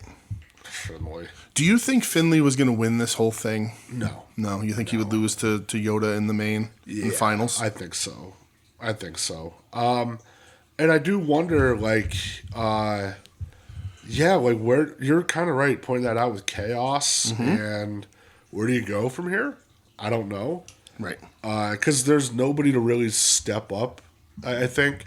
Unless guys start leaving other companies, you're not getting anything. Right. Yeah, I don't know, man. There's a lot you could do in New Japan. I think Tsuji, though, winning the belt would probably be number one. Yeah. And I like that idea of, like, even if you want to run it, like, give it some time, Naito loses to Mox at Windy City Riot. He comes back, and then that's where you have Tsuji kind of jump Naito as you failed us. Like you said. Right. Okada said that you're the guy to lead, and clearly you failed. Right. So then you can get the Naito Tsuji feud. Doesn't have to be over a belt. Right. Tsuji still has that title shot in his pocket. Right. Eventually, even if you want to push it out to Dominion in July and do Tsuji Mox there, and if Tsuji beats Mox, then fine. You can do a lot of stuff though. I just, God damn it, get away from House of Torture. I agree. God. Tim, thank you. Yeah, thanks, Tim. You're the man. We love you a long time. All right, so enough of New Japan. Yes. Can't believe I never say that. Where do you want to go next? Let's go, I guess, Stardom? All right, Stardom. They had their Cinderella tournament final. You watched a lot more than I did. I did. I just don't have that much to talk about. Who won the I didn't watch any tournament match. I didn't watch the finals. You didn't watch the finals? No. Hanan won, right? Yes. Okay. Mm-hmm. I'm not, like, big on Hanan. A lot of people seem to be. I'm not, yeah. I just don't get it. I think it was yet. a solid match. Hanan's young. Yeah. Yeah, she beats Ami Saray, whatever, Amy Saray. I think it was a solid match. That's really it. Nothing on this card blew me away. It's weird that this was like a pay-per-view when the last tournament matches this week were on like a single hard cam, like weird. Like I texted you about it, like why do I want to watch these? Very weird. Because if Ed knew that, he'd be watching it. Right. Did you watch other matches? I watched a bunch, but again, like they were all good. I don't think I was a little upset that Azumi didn't win her semifinals. And I was like, is Mirai coming to the U.S. for this show? I don't think so, right? Mirai? Yeah. No, because that report came out today. She's leaving, yeah. That she's leaving Stardom. Yeah. Everybody on that report, none of them are coming to the show. Yeah, that stinks. I like Mirai a lot. But the first thing that I guess that's really worth talking about, I think is Tam versus Julia. Yeah. It's like in the middle of the card. Yeah, it's a time limit draw. Yes. 15 minutes they go. I mean, I love how the match started with them just smacking the living shit out of each other. Mm-hmm. And then it proceeds to be them smacking the living shit out of each other. Yeah. And then Julia just headbutts the fuck out of Tam Nakano, and Tam gets a big old goozer. Mm-hmm. It was gross. Yep. It's like a horn was growing out of her head. Yeah. And again, towards the end of the match, they just start smacking the shit out of each other again. Goes to the time limit draw. I felt bad because after the match, Tam was like in the ring, laying down, cutting a promo, crying, and I was like, "Oh no, are you hurt? Mm-hmm. Are you really hurt?" But I'm guessing this is probably the end of Julia. Yeah, in Stardom. That's where I took like the crying more from, is that like it was sort of that end of it all. Sort of like she's gone, and that's what it is. Yeah. There's a great brain buster on the end of this, and then they're slapping the shit out of each other at the draw. Yeah. And they brawl again, which is crazy. Yeah, they're brawling after the match. Yeah. Oh my god, they're nuts. Again, no English commentary, so I don't know, but I got the idea that this was sort of like you're leaving, and I'm pissed and upset about it all. So yeah. Then I'm guessing you watched the main event. I did. I watched the 10-person tag match because I wanted to see Natsupoi. It was fine. Rena gets the pin, and her finish is a double knee drop from the top rope, which is super gross. I'm all right with that. Super gross. But yes, the main event, Maika versus the apparently leaving Utami Hayashishita. Yeah, for the World Stardom title, the red belt. Yeah, I don't think this match was must see, but it was very good. I thought it was very good as well. I said to you, this is one of those war of attrition matches. Right. But it's like 29 minutes long, I think. People throwing Spike Michinoku drivers, I'm not going to be upset about it. I'm here for it. Again, I thought it was really good. I like Maika a lot. Maika wins, obviously, because Hayashishita's leaving. That's the talk. But Hayashishita's also leaving, which hurts. I watched most of this show because I had some extra time yesterday. Michelle was out of the house, so I sat down before Dynamite and watched a bunch. And I thought this was a very solid card. Yeah, I only watched 2 matches. But not anything wow. Julia Tam was probably the best match on the show for me. See, I went a little higher on the main event. Yeah? Yeah, Okay. I like that main event a lot. I like Hayashishita a lot. Yeah. So yeah, and it's very good. I wasn't like, oh wow, this is a really people should be watching this Stardom show. Solid show. Like I don't think there was, from what I watched, a bad match on the thing. And people said the multi-person tags were really good and fast paced. It just was time constraints. But Stardom puts out great shit. So and I was very excited. And I also realized that I'm going to have to make myself like a cheat sheet or something, because we're going to be seeing Stardom in like 2 weeks, and we're going to be like, Brett, who's that? Oh. What lady is that? You're going to have to be like Jim Ross. I'm terrible at names. Yeah, right. I'm terrible at names, so. I'll help you out, buddy. Yeah, because Natsupoi isn't coming over. No. What a fucking shame. Nope. It's probably better for her. Neither is Suzuki, which hurts my heart. Is she leaving too? I don't know. I hope not. Not sure. Yeah. So we have one last thing to talk about. DDT. Joshi. That's right. Last promotion. Yes, the one I was the most excited for this week. I agree, too. I agree 100%. I noticed, I don't know if it's always like this. I don't know if maybe they do it by who had the most recent event. I should check now. But DDT's listed first at the top of the Wrestle Universe. I think it's from the most recent event. Is it? No, like the categories. Pickup, DDT, Noah, Tokyo Joshi Pro. Yeah, I think it's always been that way. GAN Pro, has it? Yeah, I'm pretty sure. All right. Because to me, right now, DDT is probably the best company in Japan. It's the one I'm enjoying the most. For me, for sure. So this is DDT Judgment 2024 27th Anniversary 5-hour special. 5-hour special. For Cork and Hall. Yes. I did not watch all 5 hours. 1, 2, 3, 4 matches for me. I have 4 in a mention of another one. Okay. And Ed, this is for you. I'm a little upset because you said don't spoil it on me, but then you didn't talk to me about it. So I'm a little upset with you, Ed. A little upset. Maybe Ed doesn't get 2-parter next. Ed could have a 15-parter right. if he wants. Ed could just be this show. Okay. Ed, you want to just be this show from now on? No, we don't want that, Ed. Ed, you beautiful man. For the DDT Extreme title and a painful jungle death match. Yeah. I have a 2-parter for Ed. Oh boy. 1, where do you get off? And number 2, who do you think you are? Number 3, how dare you? How dare you? Speaking of Ed, the ace of the Ed division. Yes. Well, not the ace. No. We know who that is. But, Yeah. One of the leaders of the Ed division. It's not about weight limits. It's about being fucking attractive. Sure. Shunma Katsumata. Yes. Going up against Hideki Okatani. Yes. So you texted me about this week. Uh-huh. I think it was very text worthy. When I saw Okatani come out to the ring and I go, hey, his hair's not red. Right. It's blonde. I know what's going to happen. When I was watching, when he came out, I was like, wait, who's this guy? Yeah. How much does that guy weigh? It's like, what's... Because I was like, how much do you think that guy eats? But I was like, who's this dude? Okatani's a red-haired man. Hit him with a weenie slap. And then it ends up being him. He bleached himself blonde to... And why did he do that, DJ? So that he can take a gusset plate to the fucking forehead. Hammered onto his forehead. The kid's already got it. Katsumata bleeds immediately in this match. Yep, sure does. I think the bell ringing made him bleed. The sound made him bleed. And then Okatani gets the gusset plate and hits a gusher. Sure did. A gusher. Whoever this kid learned from, I'm proud of you. And this is the painful jungle death match. Yes. There's barbed wire.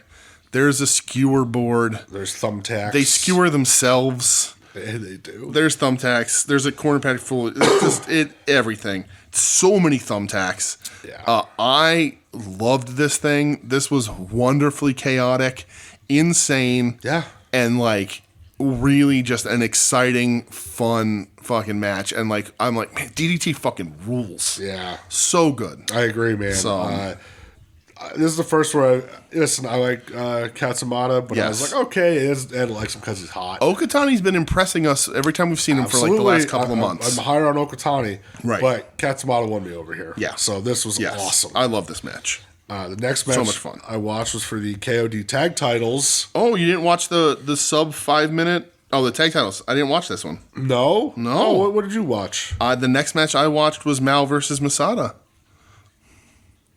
Mal versus... Oh, no, that's after this match. Yeah, it's out. Yeah, so I didn't watch this one. Oh. This is on you. Oh. Yeah. It was a team of Burning, Tetsuya Endo and Yuki Ino versus the New Period, Ryuki Honda and Yuma Anzai. Yeah, I didn't watch this. Oh, it's a tag team match. I figured you were going to watch it. I didn't watch it. Oh, pal. Yeah. Well, that upsets me. I'm sorry. Was it that good? Yes, it was bummer. really good. Okay. Tetsuya Endo fucking rocks. Oh, yeah, I agree. Oh. I went on ratings. Their name is New Period. That's so weird. Burning versus New Period. What happened to Old Period? Ryuki Honda. I didn't watch it. They're all Japan guys. Yeah. Because this was billed as DDT versus All Japan, and all Japan just gets dog walked. Do they really? Oh, dude. Woof. Every match. Yeah. Yeah, that's true. I don't know. About every match. Well. But, all right. Well, we can talk about it. There's more you want to tell. You can tell me about it. because I wanted you to go back. Oh, I'm sorry. All right. It's that good? You want me to go back and watch it? Is that good? I don't have all right. That's okay. Okay. I just like tag team wrestling more than you do. Okay, that's fine. That's all right. were equal. So what didn't you watch? No, I was going to mention the Mao versus Takeshi Masada. Oh, okay. But it was a fucking squash. Yeah, it was sub 5 minutes. Ed, yeah.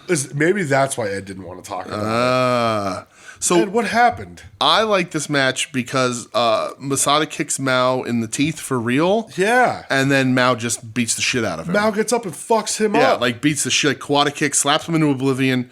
Kawada kicks him. And then just beat him up until he can't answer a 20 count. Like, in under 5 minutes, he gets a kick to the teeth and just beats the shit out of Masada. Mao, fucked up wrestler for a fucked up world. Right. And he fucked up Masada up. He sure did. Yeah. Okay. Now it makes sense. Ed's upset. Ed's upset. His number one. He's upset with Mao. He's mad at Mao. But Mao's a handsome boy, too. I don't know if Mao's in the Ed division. No, I don't think he'd be in the Ed division, but he's handsome. He's a handsome boy. Yeah. Konosuke Takeshita versus Yumi Aogi. Absolutely. Brother, Takeshita's DDT theme song is so fucking good. And it's so much better than... I like that they're using like his Nitro ripoff theme again. Sure. Instead of just like the Don Callis Brown note. Yeah. Right. But goddamn, it fits him so much better. This is against Yuma Aogi from All Japan. Yes. My favorite thing in this match is that lady She's the best. in the front row just yelling, Konosuke! That's going to be Ed with Masada. And Yuma just jawing with her. And then anytime he got offense, he would look over and point at her. It was amazing. It's fantastic. And she was just laughing and just yell Konosuke, Konosuke. Yeah. And like every time he's like looking at her and she just was not backing down. Perfect. Really great stuff. But then Takeshita wins with the spinning Falcon Arrow. Dude, I love This is the first time we've seen him do it here. I love that. Because then he does it in AEW this as week a finish, too. dude, it's but it's fucking awesome. incredible. Right. And he's using Blue Thunder normally, but this looks cooler. Falcon Arrow's a better move. Spinning Falcon Arrow puts enough He of a looks twist like on he it. fucks them up. It's so good. I don't think this is a shock to anybody. This is like the third time we're talking about Takeshita. Yeah. This episode. Top 5 in-ring guy in the world. I agree. I love him. He's the fucking man. He's an absolute natural.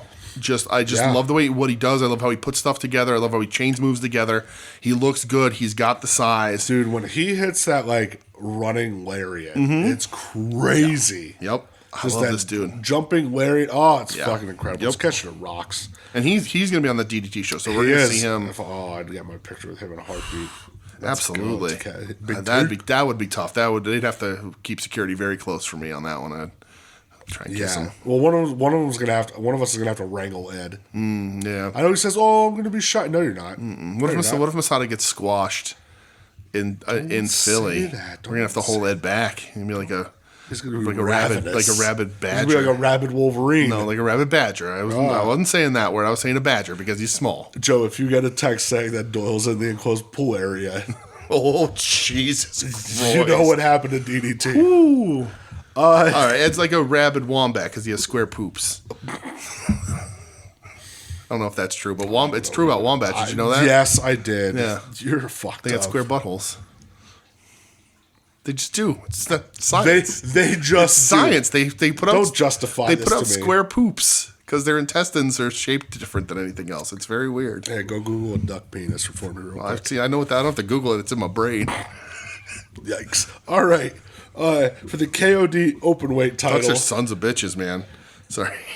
Anyway, welcome to Duckcast. Howard the Duck totally fucked. What's her name? Yeah. What's the fuck's her name? Why can't I remember it right now? Marty McFly's mom. What the fuck's her name right? I can't remember. Jesus Christ. Leah Thompson. Leah Thompson, that's it. Yeah, she definitely banged Howard the Duck. Howard the Duck. I would. Not Howard. Oh, I was like, Leah you want to Thompson. clarify that? The Duck Lady, maybe. Well, but Howard, no. Duck, you saw Duck Boobies. There was Duck Boobs in that movie, yeah. KOD openweight That's title. the movie that needs a sequel. Anyway, yes, the KOD openweight. No. KOD openweight title. If you can't tell, it's late. And we're it is, yeah. This is the longest we've recorded this late in a long time. It's been a while. It's tough. KOD openweight title. Yes. The champ Yuki Ueno. Yes. The challenger Hiroshima, well, however the fuck you want to say it. I thought that this was wonderful. Yeah, I really loved it. Yuki Ueno, he's another one who's slowly climbing. Like, hey, I'm going to watch everything this guy does. He starts hitting hard from the jump. Yeah. He's just, I'm just beating you up. Really, I like Ueno a lot.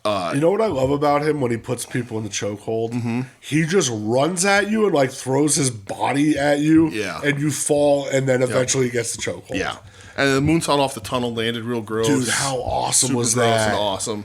Sting's influence all over the place. I love it.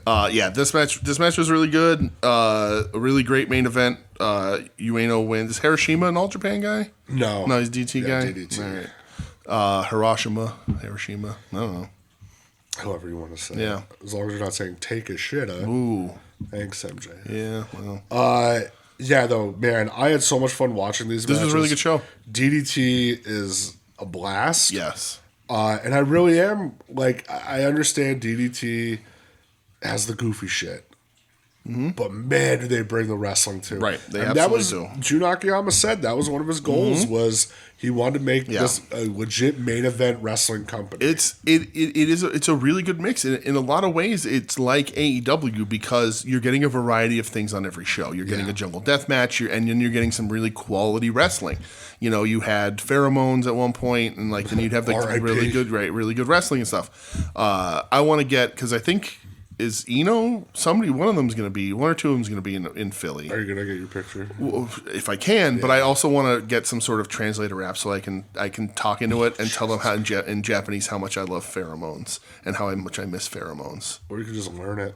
I was thinking about that too, but I don't want to like be offensive if I fuck something up and they laugh at me or like I do. Do you ever see Ben Affleck do his Spanish when he speaks Spanish?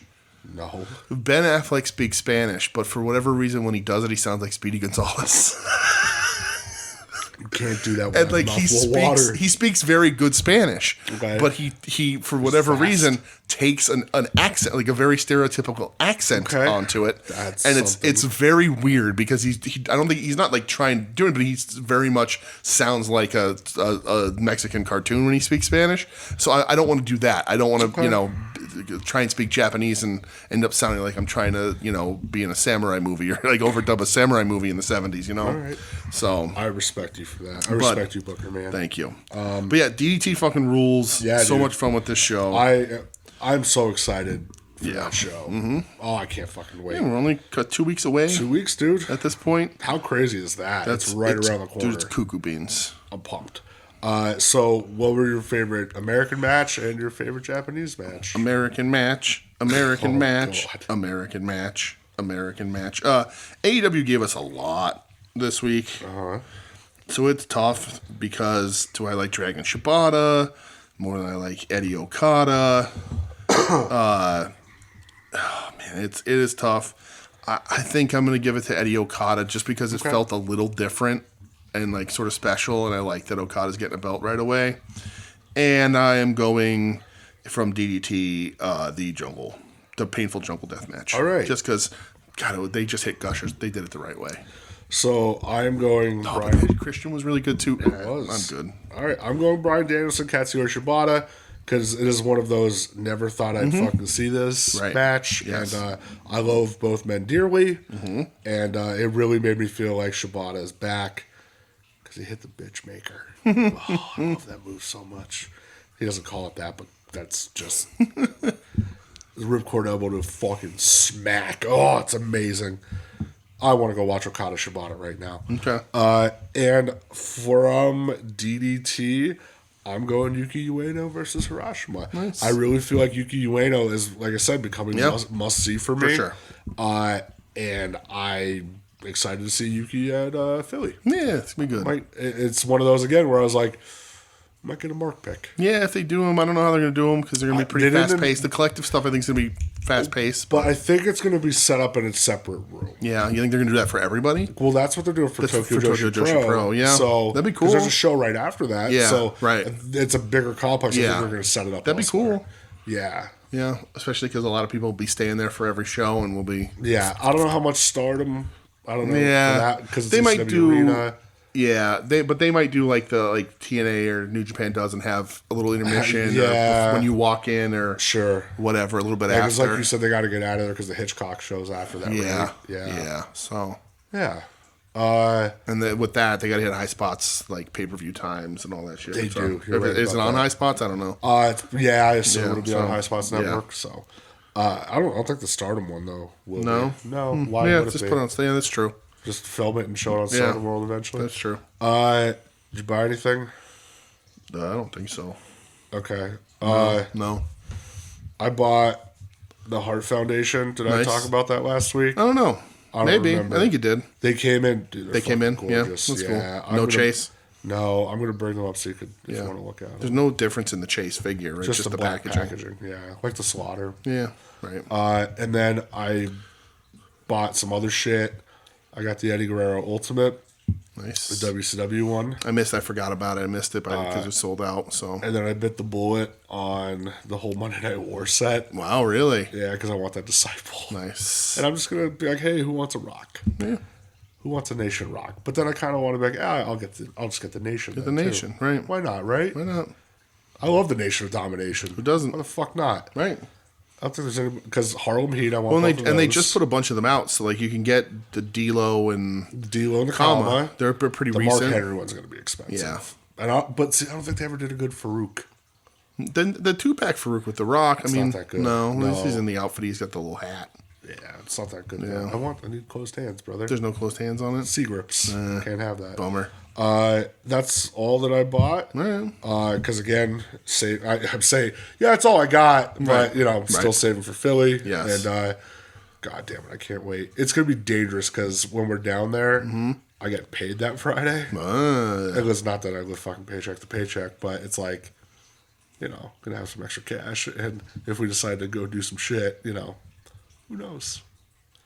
I don't know, brother. Well, that's all I got. That's it. If you can tell, my voice is I'm out of here. This is the latest we've recorded in a long ass time. Yeah, thank God I don't have work tomorrow. Yeah, that's why we're able to pull this shit off. That's why we're able to do it, yep. But thanks for listening, everybody. This has been We Need Wrestling. Who knows how long of an episode this was. You can find us online at We Need Wrestling, at social media at We Need Wrestling. We're a proud member of the soon-to-be-named network. If you want to question the show, you can email us, question the show. If you want to question anything we said, WeNeedWrestling at gmail.com. We're a proud member of the soon-to-be-named network at STBN Network on all social media. Soon-to-be-named-network.com, soon-to-be-named-network.tumblr.com. We have another show called Wings on Wings. We do. Where we eat hot wings and talk about the show Wings. Check out other shows, Final Wrestling Place for your teen MZ action, Longbox Heroes After Dark. I said Final Wrestling Place, then maybe not. Say it again. At Odds with Wrestling, if you want to hear Doug's question of the week over there also, which is hilarious. Can't wait to hear the Joe gasp. And I guess that's it. Check them all out. Be cool. We're cool if you're cool. Hey, if you listen to the show and you're randomly at TNA Impact on Saturday in Philly, don't say hi. No, say hi. Sure, I guess. Why not? Are you gonna post that we're gonna be there in the major group? No. You don't want anybody to come up and say, "What's up, Major Mark? Why aren't you wearing a Brian Myers shirt?" No, I'm good, dude. You make a post afterwards thanking them. Right. I don't need. I'll post some pictures. Yeah, I don't know. Thanks, dude. I don't even like the people I know. Well, fuck you, man. Goodbye. You're listening to the soon-to-be-named network, the Lamborghini of podcast networks. Knock it off, nerds!